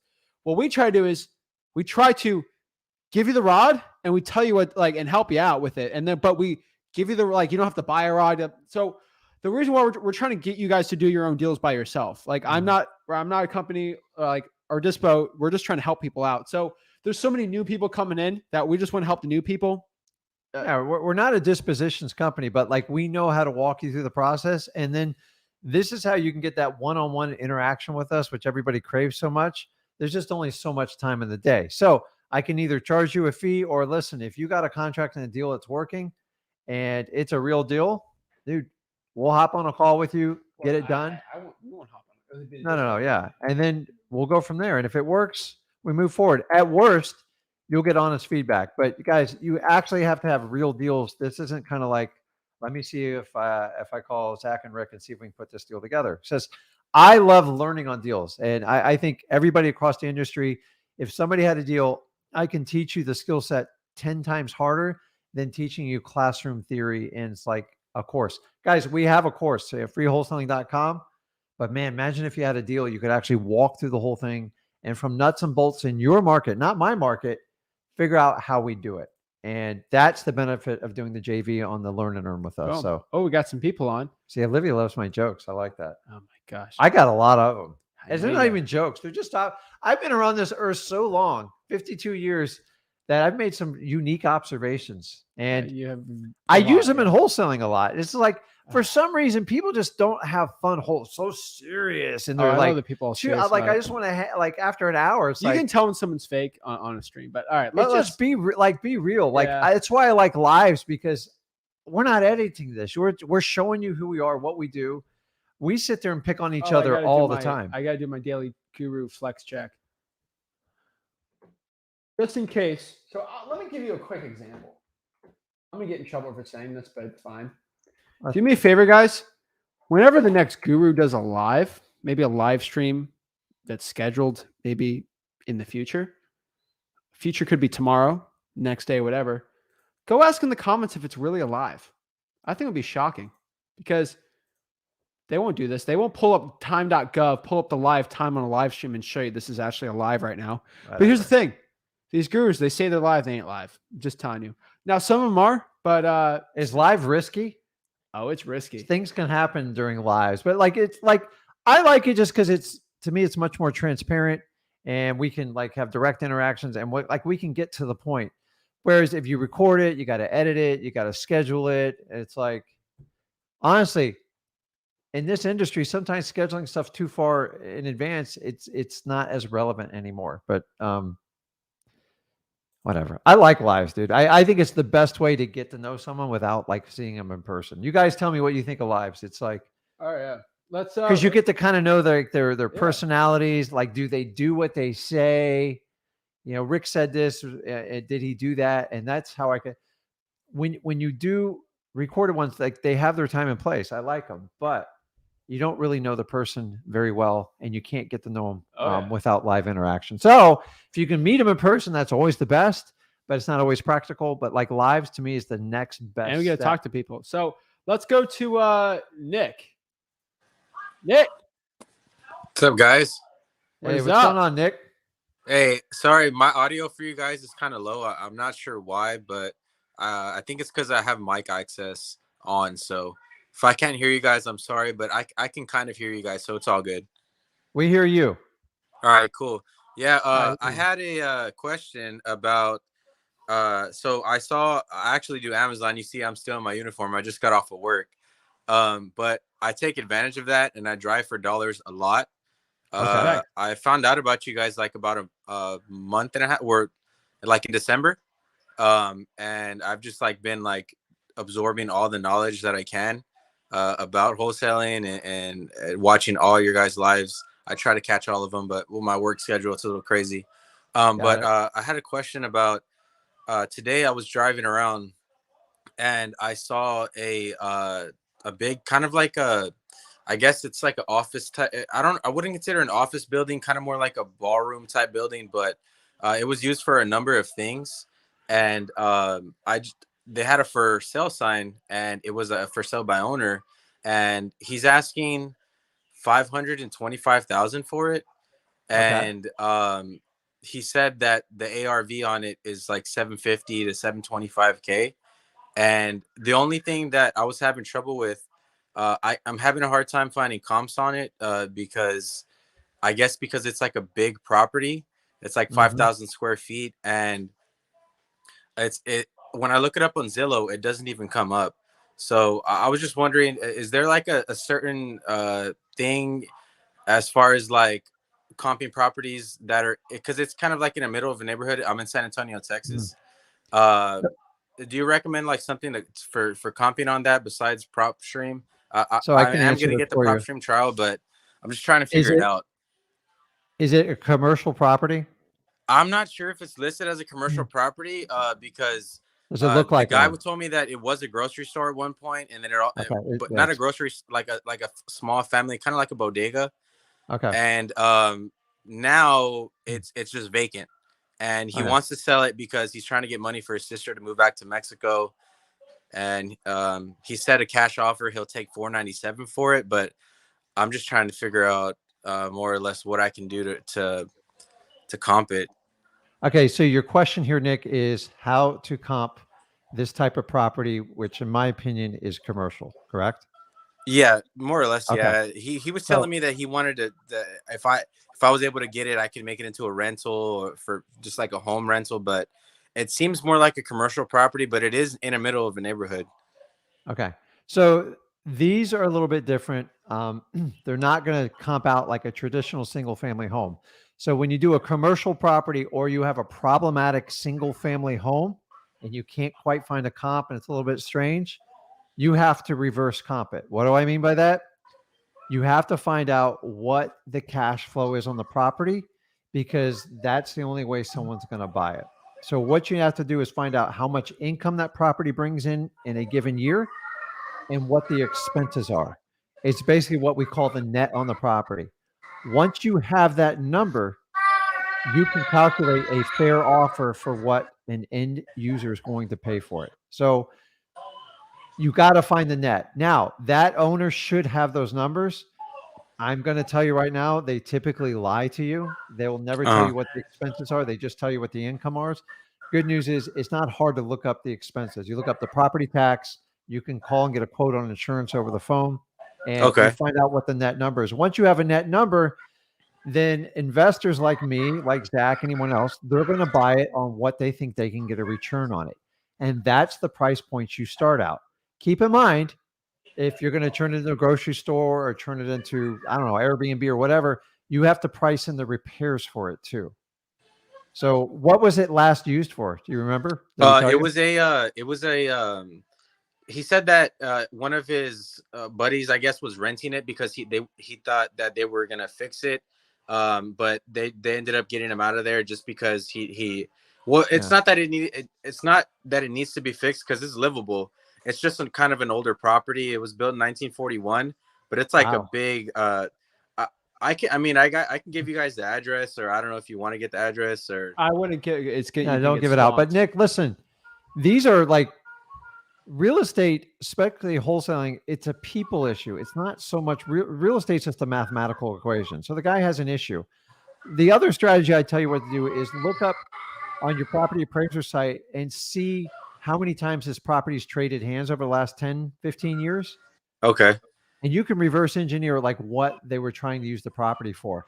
Sometimes I see properties changed hands 20 or 30 times. It just means nobody could make this property work, and you're going to have to heed the warning. The beauty of a property like this, it's a small commercial property. They're hard to get loans on, and 90% of them are going to sell with some sort of owner financing. He's going to have to give an incentive for someone to buy it, because very few people are going to come in and cash in a place that's not generating any revenue and get a loan from a bank for it. So these types of properties, I always target like a creative financing, where basically find out if he has a mortgage on it, if you could pay the mortgage, or he's fine with a fixed number. But you got to know what kind of income that property is going to produce, and you got to figure out the net. Okay. Try to get the numbers from him, and then you have to go do your due diligence and figure it out. So guys, if you guys have problem properties, like you just can't make sense of it, you do the exact same thing. Find out what it'd rent for, minus off the tax and the insurance, and like a 15, 20% vacancy rate. And then you come up with a number. And most people, when they buy real estate, they just don't want less than an 8 to 10% return. It doesn't make sense. That's also known as a cap rate. People try to like, oh, what's the capitalization rate? Dude, a cap rate is just figuring out what the net is divided by the price, and you come up with a percentage.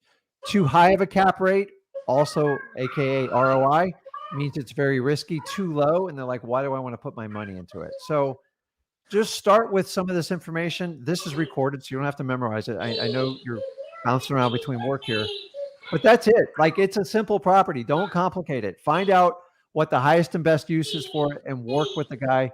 Because do you know how long he's had it on the market for? Nick, do you know how long he's had it on the market for? I think he just put it up for well, it's off market property. So Yeah. But I mean, he's had the for sale signs, I think, for a couple of months. Okay. But he said everyone that wants to get it, they go look at it, and then they want to finance it, and he wants to do a cash sale. Okay, And so you're either going to get cash or terms, and they're two different animals. Cash, for a property like that, no one's biting. It's going to have to be a deep, deep discount, and you can find a cash partner. You can partner up with someone, or the other way is you get terms. Go, listen, I can give you your price, but I'm going to give you, 15, 20 grand down. But you got to figure out, like, if you took that tomorrow from them, what would you do with it? And you got to kind of do it. Like, you don't have to go through the whole operation, because you're just identifying his motivation and figure it out from there. But guys, commercial properties, they're not really all that different than regular single family homes. Commercial properties typically trade on how much income they'll produce, and that's how people price them out. Single family homes are predominantly comps. Like, what did the house to the left and right sell for? So we have problem properties. We just figure out what it's going to rent for and figure out what it costs to fix up. And then we just kind of calculate, if I was going to put it like X amount of dollars, what would be a good return on it? So, and Okay. It's that simple. So find out what the net is. He had to buy that property with an intention at some point, and find out what the last producing numbers were for it, and just say, listen, if you can give me a clear picture, I can help formulate an offer for you that might make sense. Can you help me out here? So find out what the business was. It a grocery store? Was it a banquet hall? It was most recently a art studio for a filmmaker. Yeah, like a so filmmaker it's studio. been all over the place. It's like that's the most recent. Yeah. So listen, not every deal works out, but I promise you'll learn something from it. Yeah. But it's not a complicated deal. You just got to get to know the guy and find out what the net is. Once you have the net, then you can actually reverse numbers out and see if it makes sense for you. I think he cut out. Yeah. All right, we'll pop Nick Thanks, back Nick. on. Appreciate it, Nick. Let's I'm not going to answer Eduardo asking if this is live. I know that's a joke, but Is it live? is it live? I hope it's live. Is it live? I am a robot. Oh, gosh. That'd be great if I could get a robot to replace me. Oh, no. Let's do a quick lightning round. Okay. Let's go. I'm prepared. All right, let's get it down here. So what about lives? Like anybody can throw you a question. It's like, So here's a quick question here from Michael. It says, I cannot find probate list or foreclosure list to save my life in the Cleveland area.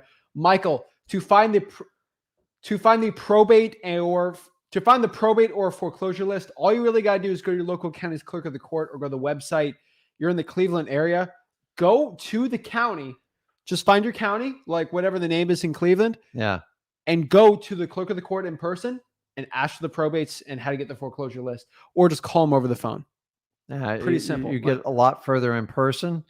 So until you can actually get your first list, if you're hitting a bunch of roadblocks, go in person. And actually, there is a probate section of the courts, and they usually have a clerk or a receptionist there. Just go and talk to them. Cuyahoga County, it's right there. So go to the Cuyahoga County clerk of the court. Go in person. They got hours. You can go tomorrow. Boom, go get it. Got it. Lightning round, ready for speed. All right. Let's see. Was it the house with the guy doing car wash on the side of the house and your water bill is crazy? Oh my gosh. That's a true story, by the way. I know.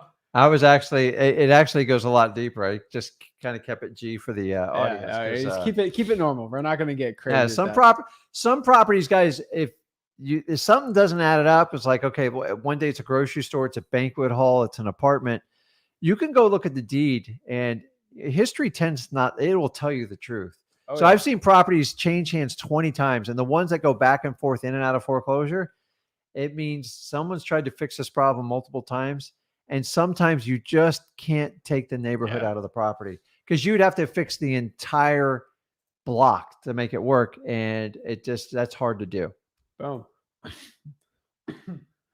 Corey says, Zach, if you like military history, study the Battle of Midway. Oh yeah. I met a seller once when I was starting out. He was a veteran of the Battle of the Bulge. That dude is crazy. I've had a Battle of the Bulge. Okay, that's not even funny. I'm not even gonna go there. I'm talking about like I know. Listen, I never served in the military, so I appreciate anyone does it because it takes a special person to do it, and it's often overlooked. So thank you. Jean Carlos says, what would be the budget and KPI to close at least 3 deals a month? In my opinion, if you want to close 3 deals a month, I feel like you should drive for dollars, pull all the probates in your area, pull all the government lists, your code violations, fire damage properties, the water shut off list, and go skip trace and truepeoplesearch.com. Start cold calling, reverse driving for dollars, go stick bandit signs out, maybe even stick those sticky notes out on vacant properties. Keep cold calling. I feel like that's going to be when you're starting out. You want to get 3 deals a month, then scale up. If you want to do more than 3, if you got bigger margins, I would do direct mail. But that's really what I do to get 3 deals a month. Yeah. And listen, a lot of people in our industry says, I do 10 to 15 deals a month. It's like a standard cookie cut number. Honestly, I've done 0 deals in a month and I've done 15. Like it's this business, you need to look at it per quarter, per year. And then the other thing you want to do is focus on profit. Because if you can do some like 6-figure deals, which would you rather have, a 6-figure deal or like a $3,000 deal? I'm not knocking on the $3,000 deal, but like I find the person that's doing 10 or 15 deals, when they get down to their net, they're working very hard. And like, how much money are they enjoying? And really, how much time are you enjoying at the end of the day? And that's where like, I don't focus on like yes, I want you to get deals, but set quarterly, twice a year, biannually, and then your yearly, because if you're just going to count deals, like you can do deals and not make money. But I'd rather you do 5 deals that made $150,000 than to say you did 50 deals that made $3,000 each. I agree. Curtis says here, do you need a real estate license to wholesale in Ohio? No. Let's see here. Michael says, how would you structure a wholesale deal with a property that has a reverse mortgage? Honestly, you got to look at the reverse mortgage. Yeah. Each one's different. Most of them are not good deals. Unless you catch it really, really early. Yep. Reverse mortgages, they're non-negotiable. You're never going to get them discounted. And even when they get way upside down, the bank just forecloses on it and moves on. So unless you catch them early, they are designed to be like, I hate to use this word because it's used against us wholesalers, but it's predatory. Like they know exactly what they're doing. You know, they give you like 2 or 3 years to sell the property after someone passes away. You know why they do that? So they can bleed all the fees and the equity out of the property. So it's there's no talking to a bank about a reverse mortgage. It's just a payoff, and it's yes or it's no. That's it. So look at it as a lien. Boom. Hey, what is up? How's it up? How's it going, Brandy's from Fort Pierce? Again, good question asked here. What marketing gets the most leads? In my opinion, for the most leads, it's going to be direct mail, obviously. But wherever you spend the most money, if you spend more money in cold calling, you're going to get the most leads from cold calling. Generally, if you have no money, what's going to give you the most leads? Technically, pulling like code violations, I would say. That's going to be probably the biggest list, or the tax lien list, and go to town on that. Pre-foreclosures. Driving for dollars. Driving for dollars. That's going to give you the most leads. So, you know, it's where you focus your attention, and then go deep on one until you have success on it, and then decide how you want to expand from there. Can I do this? Can I do this one? Can I do this one? Yeah. Oh, I don't see it. Tom. What's up, Tom? Tom's upset because I blocked him from my Facebook group. He had some very interesting comments about me. And I decided to leave it. In my opinion, Tom, I don't think the comment you said was respectful. I didn't see it. I'm not gonna. I won't mention it, but you call me names. I don't call it respectful. If I'm being called childish and immature, and I don't know what I'm talking about, and you're just berating me, I'm gonna get out of the group. Like I don't want those people. No, and you berate someone else. So that was a cute one, Tom. Unfortunately, gotta get you out of here. You say bye to Tom. Bye, Tom. Bye, Tom. All right, we don't have to deal with Tom ever again. Just a question. I don't think you said anything. I'll say this really quick. I missed. I have a good memory, but like, if people get upset if I block you out of a group or something for a free group, if you call me like a derogatory name, or if you do something derogatory to a new wholesaler, or you're mean to somebody, that's it. But that goes for any group, though, right? Like, people get very upset when someone calls me immature. I don't know what I'm talking about, and I'm stupid. Yeah. In my own group, guess what I'm gonna do? Bye. I just create your own group. Like I'm just telling you. So if someone's upset about that, if this channel and me and Zach's method works for you, great. If it doesn't, go elsewhere. There's plenty of paid courses you can do out there. We're doing you a service. So like, if you got a problem with this, you probably have a problem with everything in life. And you're going to get blocked out of a lot of groups. But Tom, if I embarrassed your favorite guru, I'm very sorry, but I'm sorry. Actually, I'm kind of okay. Move on. But I'm just saying. Justin says about how much do flippers like to make pre-deals, so I know how much I can offer the seller. Also, how do I find out how much the rehab will cost?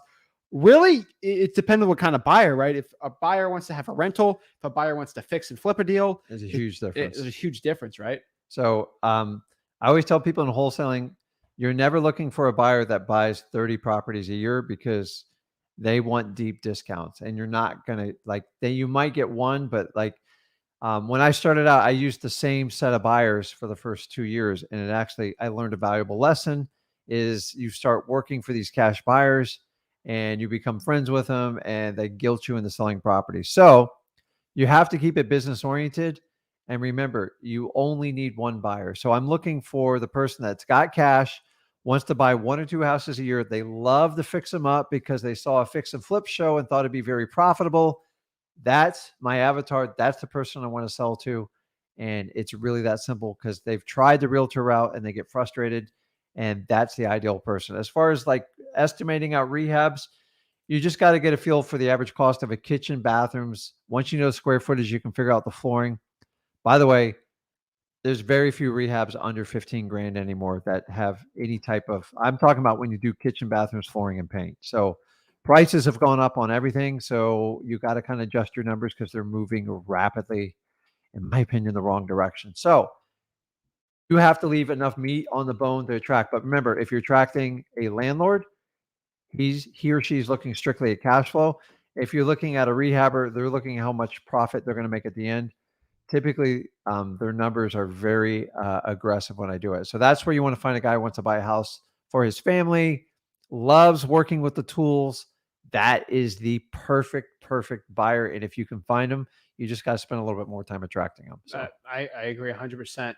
But I mean, flippers are different. So if you're talking about a flipper, a new age flipper is going to want less than like the guy who knows what he's talking about. So just understand that. Well, listen, when we get a property that need massive rehab, I have no interest in touching it, looking at it, because I know there's probably going to be hidden time bombs. And once you, so if I'm a flipper, if I open up a wall and there's a major structural problem, you are now obligated to fix it, disclose it, and deal with it. And some of them can kill the deal. I've watched foundation issues.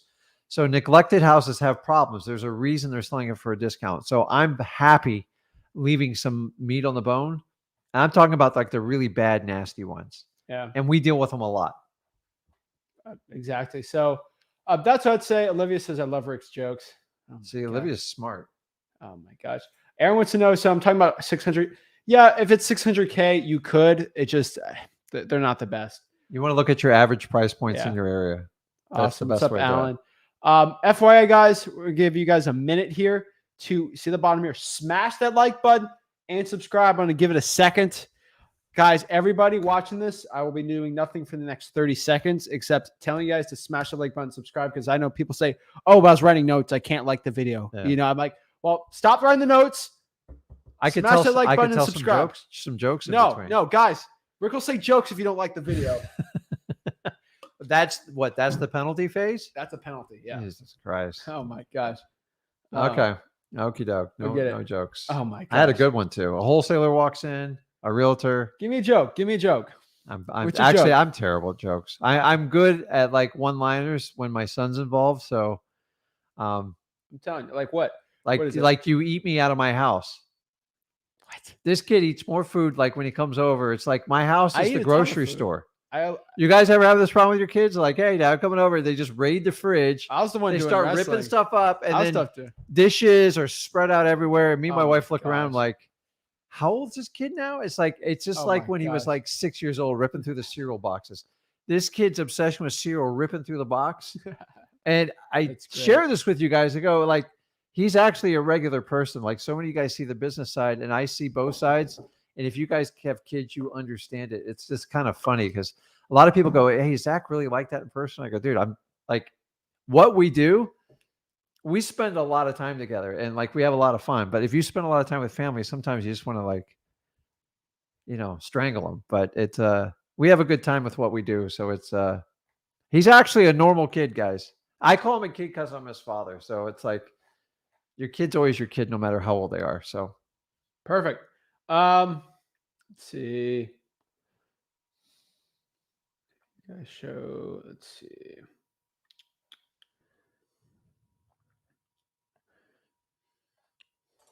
Matt says, I'm trying to get open code violations or what I shut off from my local towns. They're trying to submit a request online and have to paper sheet. Go in person. Or you can use listrei.com, aka PropStream. It just really depends. Brandon says, hey, Zach, working on a deal when the person is overseas. They have a power of attorney. How does that work? Honestly, from my opinion, if somebody is overseas and they have a power of attorney over somebody, you just give them the e-sign it, right? So just ask for a copy of the power of attorney, get them to sign it, and Yeah. hand it off to your title company, and do what you do best. Keep contacting motivated sellers and let them sort out if it's legal, if it's correct. Exactly. Garrett asks here, I'm having a hard time getting my VA's contact rate up when cold calling. Any tips? Garrett, the best tips for getting the best results for cold calling always is going to be calling a very motivated list. If you're calling a list that every wholesaler is calling, you're not going to get a lot of contacts. They're That's going to the get challenge. ignored. Also, the way cold calling, especially dialers work, like ZachDialer.com, if the average phone conversation is less than a certain amount, you might get hit for spam likely.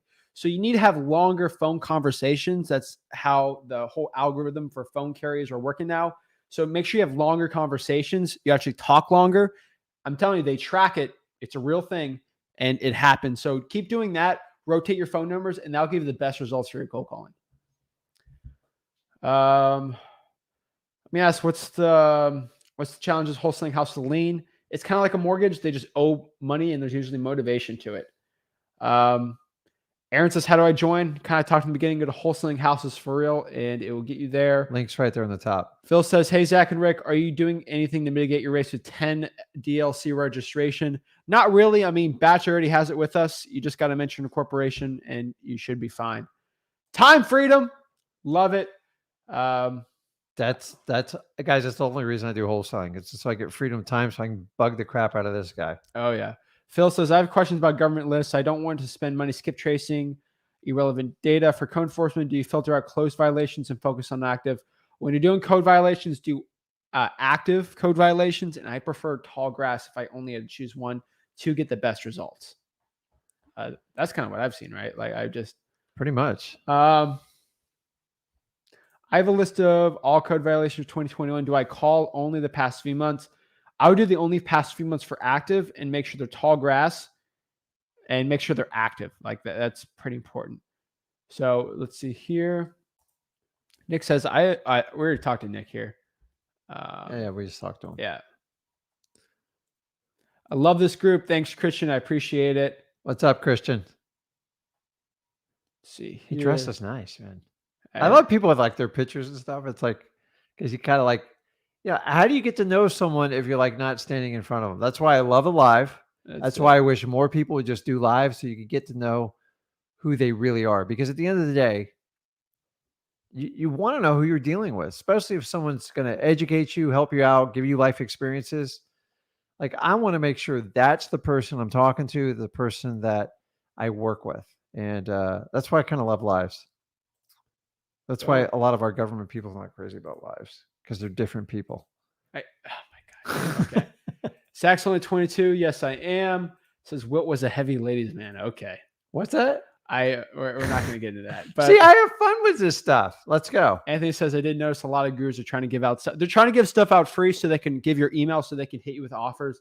Trust me, it ain't worth it. No, listen, if they want to go like all in free, I'm all for it, They're dude. not going to, but the thing is, they're trying to figure out using a certain business model. And I'm like, listen, just help as many people as you can out. Like the business has a 90% failure ratio. And like well, with the gurus. Yeah, I think that needs to be fixed. How, though, that's a whole nother debate. But like, I think everybody wants to help everybody out. I don't doubt it. But the problem is you either chase money or you help people. And I know in a perfect world, they both happen, but like sometimes one happens before the other. Typically when the money comes before that, it's a very short-term cycle. I've watched in 20 years, if I told you the amount of people I've watched come in and out of this business, and a testament is, I will give credit to those that start and they're still doing it in 20 years. Like, hats off to you. If it worked for you, then great. It's the people that come in a year, 2, maybe 3 years, and then they tell everybody else how they have to do it, how you have to monetize it, because it's strictly a money grab at that point. Hey, here's how you build up the sales. You sell X amount of courses and kind of go from there. Like, you'd be better off just playing the long game and helping everybody out. You'll build a better brand. More people will follow you and you'll grow, and everybody benefits in the industry. There's nothing worse when someone comes in and out. Like, now they have that choice, but if you only came in like for a few years, why? Like, I don't understand. Like, it's torture. Wholesaling is torture just for a year or two to get in and out, in my opinion. Like, it's crazy. So guys, always play the long game. It will always work out in your benefit. Those who want to sprint, God bless you, but you'll have to sprint the rest of your life, in my opinion. Yeah. And that goes for anything in life, guys. Oh yeah. Let's see here. Love the guys. You guys truly care about the people. I appreciate that. Tess says, hey Zach, can you dispo vacant land in Charlotte? Yeah, just send it over. Good point. How do we gonna call? I love it when it's live. It's like a group chat in here. Of course, it's a group chat. We're ripping through it. Yeah. Oh yeah. Never know what that beeping sound is. It's people joining on the bottom right here. Oh, okay. I like this because I feel like we're all talking together, have a conversation. What's up, Mike? Mike from Orlando. Victor says, how do you show a property to a cash buyer when the seller's still in home? I can't be there because it's a virtual deal. You're probably gonna need a boots on the ground or the runner. Definitely. The best way to find a boots on the ground or a runner is going on Facebook groups, finding people who actually want to do a job. Go ask them if they want. Maybe somebody in this group right here you can partner up with and figure it out. So it's for a boots on the ground. Well, if they're in the area. Yeah, if they're in the area. But I mean, you just get someone with a phone, take a picture of it. Sometimes it's not good to have another wholesaler because they might try to steal the deal. You can use realtors. There's people who run errands. They'll do photographs, but just remember when they go there, they only have one job. It's like just to eyeball it and move out. You don't want them talking to the seller. You don't want them like representing anything. Remember, you're selling the contract, and you guys got to remember that at the end of the day. So a boots on the ground, just to find, go in Facebook groups and have them take pictures of the property and show the buyer through. If it's virtual, that's the best way to do it. The only way. Let's see here. Love the father-son lives, of course. We should have done like the Festivus thing this year. We missed it. We're doing it next year. Don't you have to you air your grievances, and then you have to wrestle the father and the son who takes the Oh yeah. Raphael says Raphael says I've heard many numbers for the percentage for the discounted for the end buyer, like 70, 85%. SoCal, what is the proper percentage for discount properties for the end buyers? ARV minus repairs minus what? So general rule of thumb, just because how crazy things are, if your ARV is under 100, 120, it's going to be ARV minus repairs multiplied by 70%. Now, if you're in a place over 200,000, it's going to be ARV minus repairs multiplied by around 83%. All right, let's hop on. Let's hop Phil on real quick. Phil, what's up, Phil? Hey, how goes it, Zach and Rick? Can you hear me? Oh yeah. How you doing? Oh, I'm doing great. How are you guys? Amazing. We are blessed, and it's actually nice and warm today. We like it. Oh, yeah. Sweet. 70s. Sweet. I'm in Albuquerque. It's dry and hot, but okay. Well, at least it's it's dry and hot. It's not bad considering the rest of the country right now. What's going on? I had some questions, and I had to go out for a Zoom meeting for onboarding for some other software. But anyways, I'm back. That's okay. And I think I saw you had popped up my question, but I couldn't hear, so I don't know if you answered it or not. Okay. There was a bunch of questions around government list data. Basically, let's see. So for like water shutoff, I have a bunch of them. I hope like I can ask like 3 or 4 questions, but we'll see. Yeah, ask away. For the water shutoff list, they gave me for a whole year. And I was like, well, how far do I go back? Because some of them are probably tenants who have been replaced by new guy, So I would think maybe you don't want to go back a year. About 2 months and make sure they're active code violations. I think we answered it. So and also I prefer just tall grass and maybe structural issues. Those are going to be the best ones. Depends on your area too.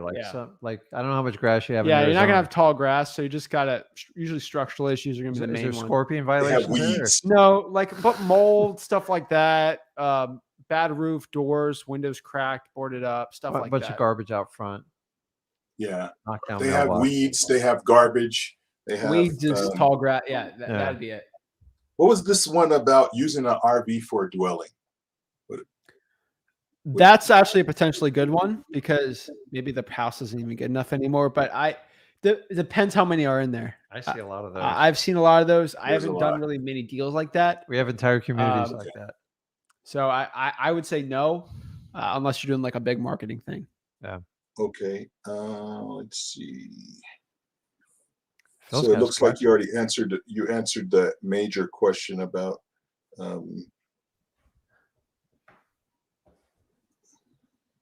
About that one, so I don't want to waste time asking it again. And then, did you ask? Do you have a formula for like for liens? Do you probably don't want to pursue liens less than a couple $1,000? I'm guessing. I don't know. And any particular types of liens? Oh yeah, liens. All liens are great. If there's enough equity making money in it, we like those liens. Liens just kind of point you in a direction. There could be a motivation because the only way you get a lien on your property is you don't pay a bill outside your mortgage. So like if I put a lien on your property, it's because I try to resolve it with you. And then I usually go get a court order. And then I go, okay, fine, Phil, if you're not going to deal with me, I'm going to put a ticking time bomb on your deed. Mm-hmm. Like code violations, perfect example. We get someone that didn't mow their lawn. They get a violation. They get $100. They say if they don't rectify it in the next 30 days and call back for an inspection, which nobody ever does, they have the right to charge them $100 a day up to like $50,000 for a lawn cut. Wow. And to me, it's like, I get it. The city wants people to pay attention, but So most people mow the lawn, like say, they live in another state, grandma passed away, they mow the lawn, they're figuring out how to get it ready. And sometimes they wait years. Some people have hardship. Like if you ever dealt death with a family, it's hard when you walk in that house, all the memories, the smells, everything comes up, and they'll wait years. And then they contact someone like this, we're going to buy it. I go, yeah, I got some bad news. You got like a $50,000 lien from code violations. Like, no, I cut that lawn. Did you call them for an inspection? So that lien points me in the right direction. And it could be a sign of some sort of struggle. Remember, we want to help them, Phil. We're not looking to take advantage of people. We want to help them solve the problem. A lot in that case right there, I got the lien down. I knocked it down like $45,000. We got it to a respectable number, and everybody moved on with their life. Just like that. That's great. So liens will point you in the direction of motivation. Right. How much motivation? That's your job to find out. So if I get a lien list of 50 people, the only way to do it is contact 50 people and find the few people that want to work with us. I wish they would tell us which one's like a doable deal or not. But remember, all your prospecting, all your motivated sellers, they're going to come from some sort of list. If it's driving for dollars, if you use listrai.com, it doesn't matter. Your job is to reach out and find a sign of motivation using the 4 pillars. You agree? I agree. Okay. What else you got, Phil? One last one, fire damage list. It just says fire, dwelling fire. You don't have any idea of what kind of damage there was, or so you just call them. You got to call and just ask. Yeah. So they just get flagged. And once again, sometimes there are little kitchen fires that there was some structural stuff and the fire department got called. Other ones, like, 3/4 of the house got burned down. So once again, you got to dig in. At some point, these houses have to be brought back to code, get fixed. And if there's an opportunity for you and the motivation's there, that's great. So all these things we're talking about are ways that point you towards a motivated seller. I wish, Phil, there was a master list. Hey, these 10 people will sell for a great deal.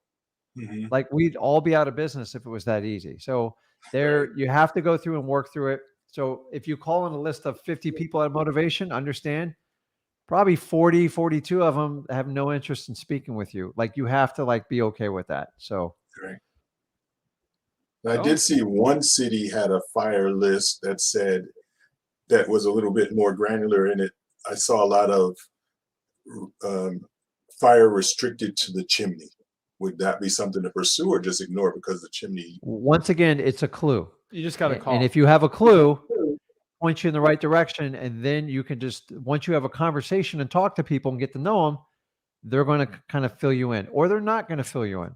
So it doesn't matter if you're doing high equity, absentee owner, tax delinquency, fire properties, firewall. It's the same process for everyone.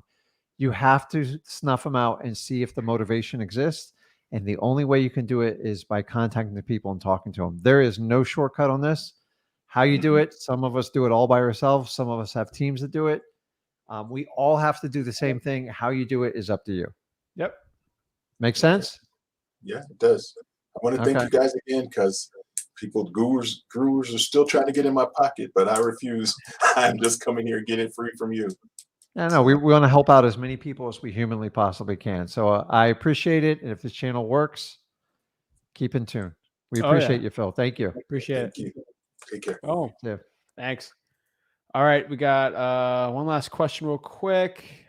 Says, Zach, I could use some drive inspiration from your 17-year-old self. Well, you got to go back in time now, huh? I guess You're like an old man. Now you see what I feel. Zach, I could use some drive inspiration from your 17-year-old self. I'm really struggling, and I almost feel like it's impossible for me to get my first deal. Let me tell you right now, if you're struggling, if you need inspiration right now, the only thing I can tell you is it's like, if not now, then when? Like, you only have one life. And if you're struggling right now to get your first deal, just what if? Like, that's the only thing I think of. Like, what if I don't do this? What if I don't take the action to get my first deal? What if I just stay at where I'm at now? Are you okay living the 9-to-5 rat race? Are you okay with that? Or are you okay at actually doing action that's actually going to change your life? I promise you, the future version of yourself will thank you. And this is the time to go out, put your head down, and grind. If you feel like you can't do it, you got to keep going. The biggest difference between people who become successful in wholesaling versus not, they're both hit that wall where they think they can't do a deal and they want to quit. The difference between the ones that become successful versus not are the ones that keep consistent. Not the ones that feel like they're confident they can do really well with it. It's the ones that just keep going through it. The ones that keep taking action and eventually go through it. If you keep consistent with it, if you never stop marketing, if you keep talking to sellers, you will persevere. Just the ones that are successful, keep going. The ones that aren't, just quit. It's up to you. And keep in mind, I didn't take this jump till I was 33. So you're already 16 years ahead of the time. And honestly, your youth is your greatest asset. It is not a liability. I always taught Zach, your youth it's the future. If you learn and put in the time now, it's never this perfect journey. I don't know like who's selling this stuff. It's a fight. And to get through the first deal, we talked to Dylan earlier. The first 2 or 3 months we were talking, he's like, man, I don't know what I'm doing. I can't get through it. One thing I always teach, consistency. Keep at it. It will come. Everyone has a different pace. We're all in different markets. We all have different skill sets. We all have different superpowers. But one thing is, if you have a definitive why and why you want to do it, and you don't want to follow the path that's been presented to you, make the change. Because guess what? You can always go back to your old life. It's really easy. I want to show you the opposite. So you're at 17. I would trade anything to go back to your age other than my family and experiences. So you got to look like you just won the lottery and you got to run with it. Being 17 with the power of the information available today is unbelievable. It's up to you to harvest that opportunity and only you dictate it. Don't worry about what everybody else tells you around it because they've accepted the normal life. I'm going to tell you, the normal life sucks. You have the ability to change it. This kid can do whatever he wants from age 17 on, period. End of story. You're no different. I waited till I was 33 because I just didn't have a good roadmap. So we're developing. His kid's going to start when he's probably like 1. So dude, your age is a huge asset. Run with it. You just won the lottery. Honestly, you can learn this business really in 90 days, in my opinion. And you're a smart kid by just tuning in this channel. So keep it going. Exactly. Guys, thank you so much. Check it out, freewholesaling.com. We'll see you guys soon.